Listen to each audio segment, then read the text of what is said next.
संसद का पार्लीमेंट का जिस तरह घमसान मचा है पार्लीमेंट के अंदर तो पार्लीमेंट के बाहर की लगता है कि 24 ਦੀਆਂ ਚੋਣਾਂ ਦੇ मद्देनज़र एक पासे मोदी तो दूजे पासे विरोधी धिर चाहे NDA कह लो चाहे इंडिया कह लो तो करा किस कदर सिखर वाल नूं जा रहा है और दावे भी अपनों अपनी जगह पर है।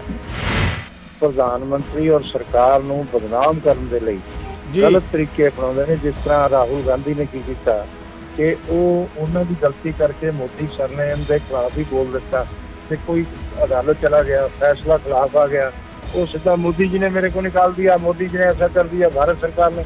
और एक भारत सरकार का की लेना देना अभी सच्चाई के साथ आप रहिए कि इस तरह ही वो अलग इवेंट मैनेजमेंट करने लग गए। ये नहीं करनी चाहिए थी। उन्होंने राहुल जी का भी सत्कार है, ऐसी कोई गल नहीं। जो कहते कि मणिपुर की गल करते हैं जिस कदर हिंसा तो उत्थे वायलेंस हुई है, वो गल करते हरियाणा की, वो कहते असीं तां भाईचारक सांझ लई उत्थे जाके आए हैं। प्रधानमंत्री नरेंद्र मोदी ने लंबा समा चुप्पी धारी रखी, कोई गल ही नहीं की। ऐसी कोई गल नहीं, हर चीज़ से प्रधानमंत्री ने बोलना नहीं होंगे, उन्होंने एक्शन कर सकता जी, वो उन्होंने किया बराबर कोई सकते और जो बोलेंगे तो बोलेंगे। मणिपुर दे विच अराउंड 150 लोगों की मौत हुई, अराउंड 60,000 के नेड़े तेड़े लोग रिलीफ कैंप दे विच, अराउंड 5,000 के नेड़े तेड़े घरां नूं अग ला के मचा दिता गया ते 6500 के नेड़े तेड़े परचे दर्ज किए गए ते साडियां भैणां नाल इह जिहा व्यवहार किया गया जिहदे बारे जिक्र भी नहीं किया जा सकता ते पूरे देश विच भी वायरल जिहड़ी हुई सीगी, असॉल्ट हुए उन्हां नाल, हैरेसमेंट हुई, रेप्स हुए, विक्टिमाइजेशन हुई। उसके बावजूद इन्हां ने जिहड़ा टाइमली एक्शन इन्हां नूं लैना चाहिए सी, इंसाफ देना चाहिए सीगा, नहीं दिता ते उस बाद डिस्कशन भी नहीं की पार्लीमेंट दे विच। दो लेटेस्ट इंसीडेंट हुए ने, एक मणिपुर एक हरियाणा। ना कि तो NSA लगी, ना वो हाई बनी है, ना उत्थे कोई वखरा स्टेट बन रहा सीगा। थाना भी फुग गया, गड्डियां भी हज़ारां फुग गईयां, लोग भी मर गए, दुकानां भी फुग गईयां, मणिपुर के लोग मर गए। लेकिन जो किते कोई गल आउंदी है तो सब तो पहला अगर बदनाम किया जाता तो पंजाबियों को किया जाता है। अगर माड़ा जिहा भी कोई एक स्टैप लैन की कोशिश कर, फिर चाहे वो एयरपोर्ट के उत्तों की कोई ऐसे नुमाइंदे जोड़े कि इंटरनेशनली कोई अपना स्टेटस रखते हैं, उन्होंने हरास करने की गल हो जाए, उन्होंने वापस भेजने की गल हो जाए, फिर उन्होंने नुमाइंदों जाके वेलकम भी किया जाता है। मतलब ये जो दोगली नीति है, चाहे वो पहला कांग्रेस सरकार रही है, चाहे अज भारतीय जनता पार्टी है, पंजाब नूं जिहड़ा वक्खवादी तरीके नाल देखण दी जिहड़ी नीति है बाकी स्टेटां नालों वो साफ नज़र आउंदी है इन्हां चीज़ां दे विच। मसलन की पोलीटिकल रोटियां सेकण लई, वाह खट्टण लई फोकी सारे इकट्ठे हो जाते हैं, पर जदों असल मुद्दे की जां आपदी ड्यूटी की गल हुंदी आ उदों सारे ही आपदे जिवें ना कहंदे किते ना किते रज़ेवियां दे विच तुरे फिरदे आ। नुकसान किहदा होया? तुसीं पार्लीमेंट नहीं चलण दित्ती। Do you know how many bills they are passed? किसी को पता कुछ इस बारे? मैनूं भुल्लर साहब दस देण, खंडियाल साहब दस देण, चलो उन्हां दी तां दूजे अपने हरजीत गरेवाल साहब दस देण भी किन्ने बिल उत्थे पास होए ते तुहाडे मैंबरां ने किहड़े किहड़े ते चर्चा कीती आ। 20 तरीक का पार्लीमेंट सैशन बैठा वा, उहदे विच 21 बिल जिहड़े न्यू सीगे ਉਹ ਸੀਗੇ ਜਿਹੜੇ ਇੰਟਰੋਡਿਊਸ ਕਰਨੇ ਸੀ, ਉਹਨਾਂ ਵਿੱਚ ਅੱਧ ਤੋਂ ਵੱਧ ਪਾਸ ਹੋ ਚੁੱਕੇ ਆ। ਨਵੇਂ 7 ਪਾਸ ਹੋ ਚੁੱਕੇ ਆ ਜਿਹੜੇ ਪੁਰਾਣੇ ਸੀਗੇ, ਜਿਹਦੇ ਵਿੱਚੋਂ ਅਹਿਮ ਬਿੱਲ ਸੀਗੇ ਜਿਹੜੇ ਪੰਜਾਬ ਦੇ ਨਾਲ ਰਿਲੇਟਡ ਸੀਗੇ। ਕੋਆਪਰੇਟਿਵ ਸੁਸਾਇਟੀ ਅਮੈਂਡਮੈਂਟ ਬਿੱਲ ਸੀਗਾ, STS ਨੂੰ ਲੈਂਡ ਪਈ ਆ, ਬਾਇਓਲੋਜੀਕਲ ਨਾਲ ਰਿਲੇਟਡ ਸੀਗਾ, ਫੋਰੈਸਟ ਨਾਲ ਰਿਲੇਟਡ ਬਿੱਲ ਸੀਗਾ, ਡਾਟਾ ਵਗੈਰਾ ਰਿਲੇਟਡ ਸੀਗਾ। ਕਿਸੇ ਮੈਂਬਰ ਨੇ ਤਵੱਜੋ ਦਿੱਤੀ? रूलिंग क्लास नूं सूट करदा वा इन्हां दा रौला पाउणा उत्ते। मैं कहना चाहता है कि अगर एक व्यक्ति विशेष जिहड़ा ऑलरेडी कतल के केस दे विच ने जिंदा साड़ते 2 लोग और वो बार-बार उन्हें इन्ना ज़्यादा उस चीज़ नूं भड़काया और उत्थे दंगे फसाद होए, उत्थे अड्डां लगियां, उत्थे थाने फुके गए, उत्थे गड्डियां फुकियां गईयां, बंदे मारे गए, पुलिस वाले मारे गए। उस व्यक्ति के खिलाफ क्यों नहीं कार्रवाई हुंदी? अगर पंजाब के विच कुछ हुंदा है तो उत्थे कार्रवाई की जा सकती है, तो वो व्यक्ति विशेष जिन्हें करके सारी अग लगी है उत्ते NSA ला के क्यों नहीं अंदर किया जाता? पंजाब दी पिछे जे अपने नलायक लीडरां दे करके एक पोलीटिकल हिस्टरी रही आ, जिहदा टैररिज्म इत्थे आया, जवाकां दा कांड होया, मुंडे मरे आ, नौजवान मुंडे मरे, एक जनरेशन चली गई आ। कुछ साडे सज्जण ओहो जे बाहर भी बैठे आ जिहड़े पंजाब नूं लोड़ तो वध प्यार करदे आ। ਕਿਤੇ ਨਾ ਕਿਤੇ ਸਾਡੇ ਕੋਲੇ ਕੇਸ ਵੀ ਉਹੋ ਜਿਹੇ ਆਉਂਦੇ ਆ ਵੀ ਉਹ ਇਲੀਗਲ ਫੰਡਿੰਗਸ ਵੀ ਬਾਹਰੋਂ ਹੁੰਦੀਆਂ ਵਾ, ਜਿੱਥੇ ਕਰਕੇ ਕਿਤੇ ਨਾ ਕਿਤੇ ਮੈਨੂੰ ਲੱਗਦਾ, ਮੇਰੀ ਸਮਝ ਹੈਗੀ ਆ, ਸ਼ਾਇਦ ਤੁਸੀਂ ਮੇਰੇ ਨਾਲ ਐਗਰੀ ਨਾ ਹੋਵੇ, ਸ਼ਾਇਦ ਜਾਂ ਤੁਹਾਡਾ ਪੋਲੀਟੀਕਲ ਸਕੋਰ ਮੇਰੇ ਨਾਲ ਐਗਰੀ ਹੋਣ ਦੀ ਤੁਹਾਨੂੰ ਮਨਜ਼ੂਰੀ ਨਾ ਦਿੰਦਾ ਹੋਵੇ ਬਈ NSA ਜਾਂ ਨੈਸ਼ਨਲ ਲੈਵਲ ਦਾ ਕੋਈ ਵੀ ਐਕਟ ਲਾਉਣਾ ਗਵਰਨਮੈਂਟ ਦੀ ਮਜਬੂਰੀ ਹੋ ਜਾਂਦੀ ਆ। ਕਿ ਜਦੋਂ ਨੋ ਕੌਨਫੀਡੈਂਸ ਮੋਸ਼ਨ ਐਕਸੈਪਟ ਹੋਇਆ ਹੋਵੇ ਤਾਂ ਪ੍ਰੋਸੀਜਰ ਦੇ ਤਹਿਤ, ਰੂਲਸ ਦੇ ਤਹਿਤ ਉਹਤੇ ਡਿਸਕਸ਼ਨ, ਚਰਚਾ ਹੋਣੀ ਪਹਿਲਾਂ ਜ਼ਰੂਰੀ ਹੁੰਦੀ ਹੈ, ਜੋ ਬੀਜੇਪੀ ਦੀ ਸਰਕਾਰ ਨੇ ਕਰਨਾ ਠੀਕ ਨਹੀਂ ਸਮਝਿਆ, ਕਿਉਂਕਿ ਆਦਤ ਹੈ ਇਹਨਾਂ ਦੀ ਰੂਲਸ ਨੂੰ ਬਾਈਪਾਸ ਕਰਨ ਦੀ ਤੇ ਤੋੜਨ ਮਰੋੜਨ ਦੀ। ਦੂਜੀ ਗੱਲ ਕਿ ਜਦੋਂ ਮਨੀਪੁਰ ਵਰਗੇ ਇਨਸੀਡੈਂਟਸ ਹੋਏ ਹੋਣ, 150 ਦੇ ਨੇੜੇ ਲੋਕ ਮਾਰੇ ਗਏ ਹੋਣ, ਮਹਿਲਾਵਾਂ ਦੇ ਨਾਲ ਰੇਪ ਹੋਏ ਹੋਣ, ਤੇ ਕੀ ਬਿੱਲ ਪਾਸ ਹੋਣੇ ਚਾਹੀਦੀ ਹੈ ਜਾਂ ਉਹਨਾਂ ਤੇ ਚਰਚਾ ਹੋ ਕੇ ਉਹਨਾਂ ਨੂੰ ਇਨਸਾਫ ਦਿਵਾਉਣਾ ਚਾਹੀਦਾ? ਜਦੋਂ ਪਰਿਵਾਰ ਗੁਹਾਰ ਲਾ ਰਹੀ ਸੀ ਮਦਦ ਦੀ, ਮੈਂ ਤਾਂ ਸ਼ਾਸਨ ਦੇ ਨਾਲ ਹੀ ਪੋਜੀਸ਼ਨ ਚ ਨਹੀਂ, ਮੈਂ ਤਾਂ ਇਹ ਕਹਿਣਾ ਤੁਸੀਂ ਪਬਲਿਕ ਟੈਕਸਪੇਅਰ ਦੀ ਮਨੀ ਤੇ ਆਰਾਮ ਕਰੋ, ਤਨਖਾਹਾਂ ਲੈਣੇ ਹੋ, ਤੁਹਾਡੀ ਡਿਊਟੀ ਪਛਾਣ ਕੇ ਜਾਂ ਤਾਂ ਕੰਪਲੀਟ ਬਾਈਕਾਟ ਕਰ ਦੇਣਾ ਚਾਹੀਦਾ ਸੀ ਤੇ ਜਾਂ ਤੁਹਾਨੂੰ ਸਾਰੇ ਬਿੱਲਾਂ ਦੇ ਉੱਤੇ ਡਿਸਕਸ਼ਨ ਲਈ ਪਹੁੰਚਣਾ ਚਾਹੀਦਾ ਦੋਨਾਂ ਦਾ ਵਿਊ ਬਣਾ ਗਿਆ। ਮੈਂ ਕਹਿੰਦਾ ਬਰਾਕੀ ਸਾਹਿਬ ਅਸੀਂ ਆਪਦੇ ਹਿਸਾਬ ਨਾਲ ਚੱਲਣਾ, ਲੋਕਾਂ ਖੜਿਆਲ ਸਾਹਿਬ ਮੈਂ ਫੇਰ ਮੌਕਾ ਚਲੋ ਆਪਦੇ ਹਿਸਾਬ ਨਾਲ, ਪਰ ਜਦੋਂ ਤੁਹਾਡੀ ਜੇਬ 'ਚ ਪਬਲਿਕ ਦੀ ਮਨੀ ਆ, ਤੁਹਾਡੀ ਰੋਟੀ ਪਬਲਿਕ ਦੇ ਟੈਕਸ ਤੋਂ ਜਾਂਦੀ ਆ, ਤੁਹਾਨੂੰ ਪਬਲਿਕ ਦੀ ਮਰਜ਼ੀ ਦੇ ਨਾਲ ਚੱਲਣਾ ਪੈਣਾ, ਤੁਹਾਡੀ ਮਰਜ਼ੀ ਇਰਰੈਲੇਵੈਂਟ ਹੋ ਜਾਂਦੀ ਆ। ਲੋਕਾਂ ਤੇ ਲੋਕਤੰਤਰ ਲਈ ਚੱਲਣਾ ਹੈ। ਤੁਸੀਂ ਮਨੀਪੁਰ ਦੇ ਵਿੱਚ ਜ਼ਖਮਾਂ ਨੂੰ ਭੁੱਲ ਗਏ, ਮੌਤਾਂ ਨੂੰ ਭੁੱਲ ਗਏ, ਭੈਣਾਂ ਦੀ ਲੁੱਟੀ ਹੋਈ ਇੱਜ਼ਤ ਨੂੰ ਭੁੱਲ ਗਏ, ਤੁਸੀਂ ਸੜਦੇ ਹੋਏ ਘਰ ਭੁੱਲ ਗਏ, ਤੁਸੀਂ ਸਾਰਾ ਕੁਝ ਭੁੱਲ ਗਏ। ਤੁਸੀਂ ਰਾਜਨੀਤੀ ਦੀਆਂ ਰੋਟੀਆਂ ਸੇਕਣ ਲਈ ਕੱਲ ਆ ਕੇ ਉੱਥੇ ਪਾਰਲੀਮੈਂਟ 'ਚ ਬੈਠੇ ਨਾ ਬੈਠੇ, ਚੰਗਾ ਗੱਲ ਕਰਾਂਗੇ। ਬਹੁਤ ਧੰਨਵਾਦ। ਪਰ ਇਹ ਮੈਨੂੰ ਲੱਗਦਾ ਤੁਹਾਡਾ ਪੋਲੀਟੀਕਲ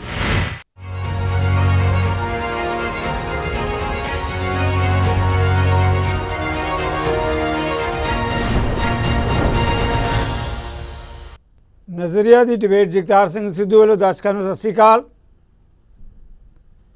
ਜਿੱਦਾਂ ਪੰਜਾਬੀ ਦੀ ਕਹਾਣੀ ਦਾ ਕੋਈ ਨਾ ਕੋਈ ਸ਼ੀਰਸ਼ਕ ਹੁੰਦਾ ਹੈ, ਅੱਜ ਦੀ ਬਹਿਸ ਲਈ ਮੇਰਾ ਖਿਆਲ ਇੱਕੋ ਲਾਈਨ ਕਾਫੀ ਹੈ। ਮੇਰੇ ਮਹਿਮਾਨ ਜਿਹੜੇ ਉਹ ਵੀ ਸਹਿਮਤ ਹੋਣਗੇ, ਦਰਸ਼ਕ ਤਾਂ ਸਹਿਮਤ ਹੋਣਗੇ ਹੀ। ਕੌਮੀ ਪੱਧਰ 'ਤੇ ਜਿਹੜੀਆਂ 24 ਦੀਆਂ ਆ ਰਹੀਆਂ ਪਾਰਲੀਮੈਂਟ ਇਲੈਕਸ਼ਨਸ ਚੋਣਾਂ, ਉਹਨਾਂ ਨੂੰ ਲੈ ਕੇ ਕਿਸ ਕਦਰ ਟਕਰਾਅ ਬਣਿਆ ਹੋਇਆ ਹੈ। ਗੱਲ ਸੰਸਦ ਦੀ ਕਰ ਲਈਏ, ਸੰਸਦ ਤੋਂ ਬਾਹਰ ਦੀ ਕਰ ਲਈਏ, ਮੋਦੀ ਵਰਸਸ ਰਾਹੁਲ ਗਾਂਧੀ, ਕਹਿਣ ਨੂੰ ਲੱਗੇਗਾ ਇੱਕ ਪਾਸੇ ਪ੍ਰਧਾਨ ਮੰਤਰੀ ਨੇ, ਦੂਜੇ ਪਾਸੇ ਰਾਹੁਲ ਗਾਂਧੀ ਜਿਨ੍ਹਾਂ ਕੋਲ ਕੋਈ ਰੁਤਬਾ ਨਹੀਂ ਹੈ, ਪਰ ਸਵਾਲ ਹੈ ਵਿਰੋਧੀ ਧਿਰ ਤੇ ਹਾਕਮ ਧਿਰ ਦੇ ਟਕਰਾਅ ਦਾ। ਇਸ ਟਕਰਾਅ ਦੇ ਚੱਲਦਿਆਂ ਮੈਂ ਇੱਕ ਲਾਈਨ ਜ਼ਰੂਰ ਦਰਸ਼ਕਾਂ ਨਾਲ ਇਜਾਜ਼ਤ ਲੈ ਕੇ ਸਾਂਝੀ ਕਰਾਂਗਾ ਕਿ ਜੋ ਕੁਝ ਲੋਕ ਸਭਾ ਤੇ ਰਾਜ ਸਭਾ 'ਚ ਕੱਲ੍ਹ ਹੋਇਆ ਹੈ, ਆਪਦੇ ਮੁੱਖ ਮੰਤਰੀ ਅਰਵਿੰਦ ਕੇਜਰੀਵਾਲ ਬੀਂਗ ਏ ਜਰਨਲਿਸਟ, ਮੈਨੂੰ ਲੱਗਦਾ ਹੈ ਕਿ ਮੁੱਖ ਮੰਤਰੀ ਬਰਾਏ ਨਾਮ ਹੀ ਰਹਿ ਗਿਆ ਹੈ ਕਿ ਜਿਸ ਮੁੱਖ ਮੰਤਰੀ ਕੋਲ ਆਪਣੇ ਅਧਿਕਾਰੀਆਂ ਦਾ ਤਬਾਦਲਾ ਕਰਨ ਦਾ ਕੋਈ ਅਧਿਕਾਰ ਹੀ ਨਾ ਹੋਵੇ, ਕਾਹਦੇ ਮੁੱਖ ਮੰਤਰੀ ਹੈ। ਦੂਜੇ ਪਾਸੇ ਅਮਿਤ ਸ਼ਾਹ ਇਹ ਆਖਦੇ ਹੈ ਕਿ ਸਾਡੇ ਕੋਲ ਪੂਰਾ ਅਧਿਕਾਰ ਹੈ, ਸੰਵਿਧਾਨ ਮੁਤਾਬਕ ਦਿੱਲੀ 'ਚ ਜੋ ਚਾਹੀਏ ਤਬਦੀਲੀ ਕਰ ਸਕਦੇ ਹਾਂ। ਖੈਰ, ਨਜ਼ਰੀਆ ਆਪੋ ਆਪਣਾ। ਇਹਨਾਂ ਮੁੱਦਿਆਂ 'ਤੇ ਮੇਰੇ ਨਾਲ ਸਾਰੇ ਕੱਦਾਵਾਰ ਜਾਣੇ ਪਹਿਚਾਣੇ ਮਹਿਮਾਨ ਜੁੜੇ ਹੈ। ਮੇਰੀ ਬੇਨਤੀ ਪ੍ਰਵਾਨ ਕਰਕੇ ਆਓ ਆਪਾਂ ਪਹਿਲਾਂ ਉਹਨਾਂ ਨੂੰ ਜੀ ਆਖਦੇ ਹਾਂ, ਵੈਲਕਮ ਕਰਦੇ ਹਾਂ। ਕਾਂਗਰਸ ਪਾਰਟੀ ਵੱਲੋਂ ਅਰਸ਼ਪ੍ਰੀਤ ਖੜਿਆਲ ਜੀ ਨੇ, ਮੁੱਖ ਬੁਲਾਰੇ ਹੈ ਕਾਂਗਰਸ ਪਾਰਟੀ ਦੇ। ਇਸੇ ਤਰੀਕੇ ਨਾਲ ਭਾਰਤੀ ਜਨਤਾ ਪਾਰਟੀ ਵੱਲੋਂ ਹਰਜੀਤ ਸਿੰਘ ਗਰੇਵਾਲ, ਕੱਦਾਵਾਰ ਆਗੂ ਤੇ ਬੁਲਾਰੇ ਜਿਹੜੇ ਸਾਡੀ ਬੇਨਤੀ ਪ੍ਰਵਾਨ ਕਰਕੇ ਆਏ ਹੈ। ਇੱਦਾਂ ਹੀ ਹਰਜੀਤ ਸਿੰਘ ਭੁੱਲਰ, ਸ਼੍ਰੋਮਣੀ ਅਕਾਲੀ ਦਲ ਦੇ ਕੱਦਾਵਾਰ ਬੁਲਾਰੇ, ਜਾਣੇ ਪਹਿਚਾਣੇ ਚਿਹਰੇ। ਡਾਕਟਰ ਬੂਟਾ ਸਿੰਘ ਬਰਾਗੀ, ਸਾਡੇ ਦਰਸ਼ਕਾਂ ਦੀ ਇੱਕ ਪਹਿਚਾਣ। ਸਾਰੇ ਮਹਿਮਾਨਾਂ ਨੂੰ ਮੈਂ ਤੁਹਾਡੇ ਵੱਲੋਂ ਤਹਿ ਦਿਲ ਤੋਂ ਜੀ ਆਖਦਾ, ਵੈਲਕਮ ਕਰਦਾ ਹਾਂ। ਗਰੇਵਾਲ ਜੀ, ਪਹਿਲਾ ਸਵਾਲ ਤੁਹਾਡੇ ਤੋਂ ਲੈਣ ਲੱਗਿਆ। ਕੋਈ ਮਾਮਲਾ ਸੰਸਦ ਦਾ, ਪਾਰਲੀਮੈਂਟ ਦਾ, ਜਿਸ ਤਰ੍ਹਾਂ ਘਮਸਾਨ ਮਚਿਆ ਪਾਰਲੀਮੈਂਟ ਦੇ ਅੰਦਰ ਤੇ ਪਾਰਲੀਮੈਂਟ ਦੇ ਬਾਹਰ, ਕੀ ਲੱਗਦਾ ਕਿ 24 ਦੀਆਂ ਚੋਣਾਂ ਦੇ ਮੱਦੇਨਜ਼ਰ ਇੱਕ ਪਾਸੇ ਮੋਦੀ ਤੇ ਦੂਜੇ ਪਾਸੇ ਵਿਰੋਧੀ ਧਿਰ, ਚਾਹੇ NDA ਕਹਿ ਲਓ, ਚਾਹੇ ਇੰਡੀਆ ਕਹਿ ਲਓ, ਟਕਰਾਅ ਕਿਸ ਕਦਰ ਸਿਖਰ ਵੱਲ ਨੂੰ ਜਾ ਰਿਹਾ ਔਰ ਦਾਅਵੇ ਵੀ ਆਪਣੀ ਆਪਣੀ ਜਗ੍ਹਾ 'ਤੇ ਹੈ। ਮੈਂ ਬਹਿਸ ਨੂੰ ਸੁਣ ਰਿਹਾ ਸੀ, ਭਾਜਪਾ ਦੇ ਮੈਂਬਰ ਸੰਸਦ 'ਚ ਕਹਿ ਰਹੇ ਹੈ ਕਿ ਪ੍ਰਧਾਨ ਮੰਤਰੀ ਨਰਿੰਦਰ ਮੋਦੀ ਜਾਣੀ ਜਾਣ ਹੈ, ਉਹ ਪਹਿਲਾਂ ਹੀ ਦੱਸ ਦਿੰਦੇ ਹੈ ਕਿ ਅਸੀਂ ਜਿੱਤ ਕੇ ਆਵਾਂਗੇ। ਦੂਜੇ ਪਾਸੇ ਵਿਰੋਧੀ ਧਿਰ ਆਖਦੀ ਹੈ ਕਿ ਜਨਤਾ ਸਭ ਜਾਣਦੀ ਹੈ। ਗਰੇਵਾਲ ਜੀ, ਕਿਵੇਂ ਦੇਖਦੇ ਹੋ? ਦੇਖੋ ਪਹਿਲੀ ਗੱਲ ਤਾਂ ਇਹ ਹੈ ਕਿ ਵਿਰੋਧੀ ਧਿਰ ਦਾ ਵੀ ਸਤਿਕਾਰ ਹੈ, ਪਰ ਬਦਕਿਸਮਤੀ ਨਾਲ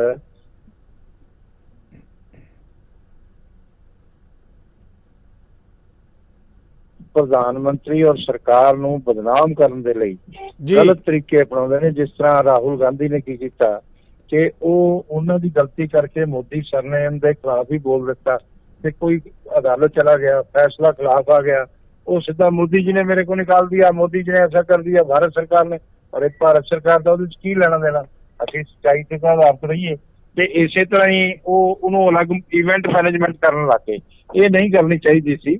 ਉਹਨਾਂ ਦਾ ਰਾਹੁਲ ਜੀ ਦਾ ਵੀ ਸਤਿਕਾਰ ਹੈ, ਐਸੀ ਕੋਈ ਗੱਲ ਨਹੀਂ, ਪਰ ਮੈਂ ਇਹ ਸਮਝਦਾ ਕਿ ਸਾਨੂੰ ਜਿਹੜਾ ਇੱਕ ਜਿਹੜੀ ਮਿਆਰ ਆ ਰਾਜਨੀਤੀ ਦਾ ਉਹ ਜ਼ਰੂਰ ਰੱਖਣਾ ਚਾਹੀਦਾ ਤੇ ਉਹ ਜ਼ਰੂਰ ਰੱਖਣਾ ਚਾਹੀਦਾ ਜੀ।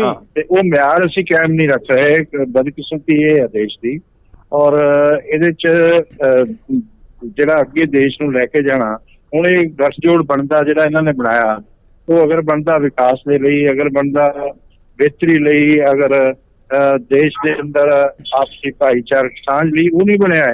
ਇਹ ਬਣਿਆ ਸਿਰਫ ਮੋਦੀ ਹਟਾਓ, ਤੇ ਇਹ ਕੋਈ ਮੁੱਦਾ ਹੀ ਨਹੀਂ ਹੈ। ਗਰੇਵਾਲ ਜੀ ਇੱਕ ਸਵਾਲ ਗਰੇਵਾਲ ਜੀ ਇੱਕ ਸਵਾਲ ਲੈਣਾ ਚਾਹਾਂਗਾ। ਭਾਈਚਾਰਕ ਸਾਂਝ ਦੀ ਤੁਸੀਂ ਗੱਲ ਕਰ ਰਹੇ ਹੋ, ਬਿਲਕੁਲ ਵਾਜਬ ਗੱਲ ਕਹਿ ਰਹੇ ਹੋ। ਜਦੋਂ ਕਹਿੰਦੇ ਕਿ ਮਨੀਪੁਰ ਦੀ ਗੱਲ ਕਰਦੇ ਹਾਂ, ਜਿਸ ਕਦਰ ਹਿੰਸਾ ਤੇ ਉੱਥੇ ਵਾਇਲੈਂਸ ਹੋਈ ਹੈ, ਉਹ ਗੱਲ ਕਰਦੇ ਹਰਿਆਣਾ ਦੀ, ਉਹ ਕਹਿੰਦੇ ਅਸੀਂ ਤਾਂ ਭਾਈਚਾਰਕ ਸਾਂਝ ਲਈ ਉੱਥੇ ਜਾ ਕੇ ਆਏ ਹਾਂ। ਪ੍ਰਧਾਨ ਮੰਤਰੀ ਨਰਿੰਦਰ ਮੋਦੀ ਨੇ ਲੰਬਾ ਸਮਾਂ ਚੁੱਪੀ ਧਾਰੀ ਰੱਖੀ, ਕੋਈ ਗੱਲ ਹੀ ਨਹੀਂ ਕੀਤੀ। ਇਹੀ ਵੀ ਕੋਈ ਗੱਲ ਨਹੀਂ, ਹਰ ਚੀਜ਼ ਤੇ ਪ੍ਰਧਾਨ ਮੰਤਰੀ ਨੇ ਬੋਲਣਾ ਨਹੀਂ ਹੁੰਦਾ, ਉਹਨਾਂ ਨੇ ਐਕਸ਼ਨ ਕਰਨਾ ਹੁੰਦਾ ਜੀ। ਉਹ ਉਹਨਾਂ ਨੇ ਕੀਤਾ ਬਰਾਬਰ ਤਰੀਕੇ ਨੇ, ਔਰ ਜਦੋਂ ਬੋਲਣ ਦੀ ਜ਼ਰੂਰਤ ਤੋਂ ਬੋਲਣਗੇ, ਐਸੀ ਕੋਈ ਗੱਲ ਨਹੀਂ ਹੈ। ਇਹ ਪ੍ਰਧਾਨ ਮੰਤਰੀ ਨਹੀਂ ਸੁਣਨਾ ਚਾਹੁੰਦੇ, ਹੋਰ ਕਿਸੇ ਨੂੰ ਸੁਣਨਾ ਨਹੀਂ ਚਾਹੁੰਦੇ। ਗ੍ਰਹਿ ਮੰਤਰੀ ਵੀ ਸਰਕਾਰ ਦੇ ਹੀ ਗਏ ਵੀ ਨੇ, ਉਹਨਾਂ ਨੇ ਉਹਦੇ ਤੇ ਬਿਆਨ ਵੀ ਦਿੱਤਾ। ਠੀਕ ਹੈ ਜੀ ਗਰੇਵਾਲ ਸਾਹਿਬ, ਤੁਸੀਂ ਬਣੇ ਰਹੋ ਸਾਡੇ ਨਾਲ, ਫਿਰ ਆਵਾਂਗੇ ਇਸੇ ਸਵਾਲ ਦੇ ਉੱਤੇ ਤੁਹਾਡੇ ਵੱਲ ਜਿਹੜਾ ਹੈਗਾ।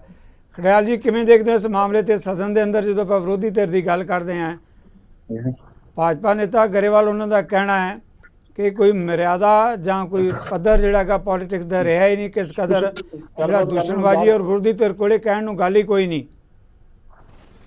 ਧੰਨਵਾਦ ਸਿੱਧੂ ਸਾਹਿਬ, ਕਾਈਂਡਲੀ ਮੈਨੂੰ 2 ਮਿੰਟ ਅਨਇੰਟਰਪਟਡ ਦਿਓ ਜੀ।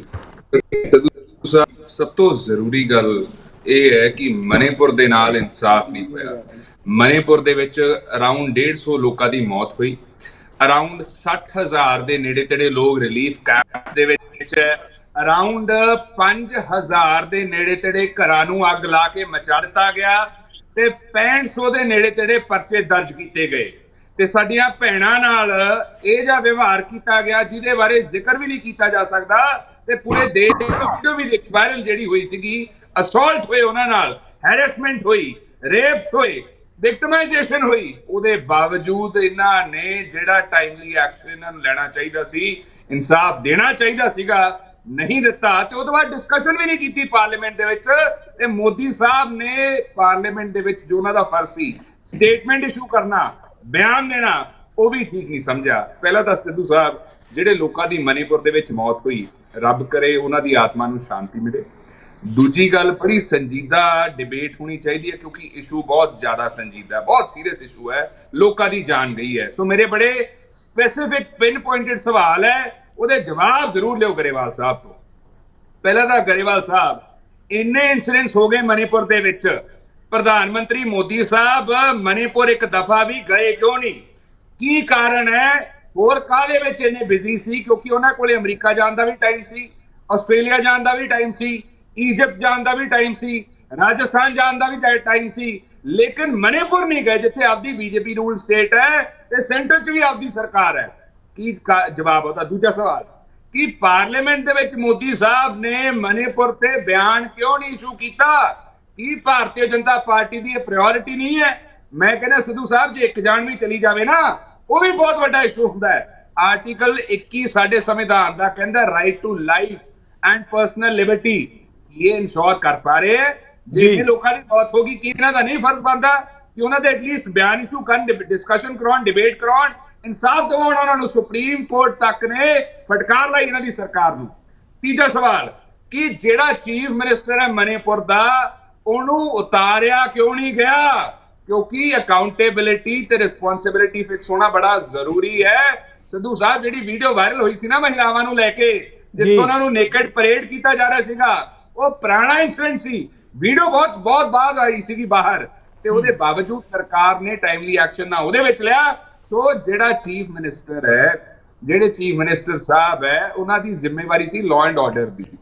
ਲਾਅ ਐਂਡ ਆਰਡਰ ਜੇ ਨਹੀਂ ਮੇਨਟੇਨ ਹੋਇਆ, ਇੰਨੇ ਇਨਸੀਡੈਂਟਸ ਹੋਏ, ਤੇ ਉਹਨਾਂ ਦੀ ਜਵਾਬਦੇਹੀ ਤੈਅ ਹੋਣੀ ਚਾਹੀਦੀ ਹੈ। ਉਹਨਾਂ ਨੂੰ ਸੈਕ ਕਰਕੇ ਉਤਾਰ ਕੇ ਚੀਫ ਮਿਨਿਸਟਰ ਦੇ ਪਦ ਤੋਂ, ਜੇ ਗਰੇਵਾਲ ਸਾਹਿਬ ਕਹਿੰਦੇ ਵੀ ਪੂਰੀ ਸਰਕਾਰ ਦੀ ਜ਼ਿੰਮੇਵਾਰੀ ਹੁੰਦੀ ਹੈ, ਇੱਕ ਹੋਰ ਡਿਬੇਟ ਦੇ ਵਿੱਚ ਵੀ ਮੈਂ ਸੀ ਗਰੇਵਾਲ ਸਾਹਿਬ ਨਾਲ, ਸੋ ਗਰੇਵਾਲ ਸਾਹਿਬ ਪੂਰੀ ਸਰਕਾਰ ਰਿਜ਼ਾਈਨ ਕਰੇ ਫਿਰ ਮਣੀਪੁਰ ਦੀ, ਕਿਉਂਕਿ ਸਾਰੇ ਦੇ ਸਾਰੇ ਰਿਸਪੌਂਸਿਬਲ ਹੈ, ਉੱਥੇ ਪੀਸ ਨਹੀਂ ਮੇਨਟੇਨ ਕੀਤਾ ਗਿਆ। ਜੀ। ਅਗਲਾ ਕੀ ਆਪਣਾ ਸਿੱਧੂ ਸਾਹਿਬ ਅਖੀਰਲਾ ਸਵਾਲ ਹੈ ਮੇਰਾ, ਕਿ ਮੋਦੀ ਸਾਹਿਬ ਜਦੋਂ ਬੋਲੇ ਤੇ 77 ਦਿਨਾਂ ਦੀ ਚੁੱਪੀ ਤੋਂ ਬਾਅਦ, 1800 ਘੰਟੇ ਦੀ ਚੁੱਪੀ ਤੋਂ ਬਾਅਦ ਮਹਿਜ਼ 35 ਸੈਕਿੰਡ ਦਿੱਤੇ, ਮਹਿਜ਼ 35 ਸੈਕਿੰਡ, ਤੇ ਉਹ 35 ਸੈਕਿੰਡ ਦੇ ਵਿੱਚ ਵੀ ਰਾਜਸਥਾਨ ਦਾ ਜ਼ਿਕਰ ਕੀਤਾ, ਛੱਤੀਸਗੜ੍ਹ ਦਾ ਜ਼ਿਕਰ ਕੀਤਾ, ਤੇ ਇਹ ਏਡੇ ਸੰਜੀਦਾ, ਏਡੇ ਸੈਂਸਿਟਿਵ ਇਸ਼ੂ ਉਹ ਤੇ ਵੀ ਰਾਜਨੀਤੀ ਕਰਨ ਤੇ ਪੋਲਿਟਿਸਾਈਜੇਸ਼ਨ ਕੀਤੀ, ਤੇ ਪਾਰਲੀਮੈਂਟ ਦੇ ਵਿੱਚ ਨਹੀਂ ਬੋਲੇ।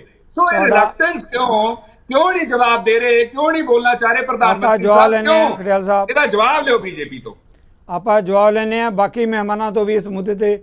ਗਰੇਵਾਲ ਸਾਹਿਬ ਸ਼ਾਇਦ ਉਸ ਮੁੱਦੇ ਤੇ ਵੀ ਇਕੱਠਾ ਜਵਾਬ ਦੇਣਾ ਜ਼ਿਆਦਾ ਉਹਨਾਂ ਲਈ ਵਾਜਬ ਰਹੇਗਾ। ਹਰਜੀਤ ਗਰੇਵਾਲ ਹਰਜੀਤ ਭੁੱਲਰ ਜੀ, ਤੁਸੀਂ ਕਿਵੇਂ ਦੇਖਦੇ ਹੋ ਇਸ ਮਾਮਲੇ ਦੇ ਉੱਤੇ? ਕਿਉਂਕਿ ਜਦੋਂ ਵਿਰੋਧੀ ਧਿਰ ਦੀ ਗੱਲ ਆਉਂਦੀ ਹੈ, ਹਰਜੀਤ ਗਰੇਵਾਲ ਉਹਨਾਂ ਦਾ ਕਹਿਣਾ ਹੈ ਕਿ ਜਿਸ ਕਦਰ ਜਿਹੜਾ ਹੈਗਾ ਮੋਦੀ ਸਰਕਾਰ ਵੱਲੋਂ ਭਾਈਚਾਰਕ ਸਾਂਝ ਲਈ, ਦੇਸ਼ ਦੇ ਵਿਕਾਸ ਲਈ ਗੱਲ ਕੀਤੀ ਜਾ ਰਹੀ ਹੈ, ਵਿਰੋਧੀ ਧਿਰਾਂ 'ਚ ਕੁਝ ਵੀ ਅਜਿਹਾ ਨਹੀਂ ਹੈ, ਸਿਰਫ 24 ਦੀ ਇਲੈਕਸ਼ਨ ਦੇ ਮੱਦੇਨਜ਼ਰ ਰਾਜਨੀਤੀ ਕੀਤੀ ਜਾ ਰਹੀ ਹੈ।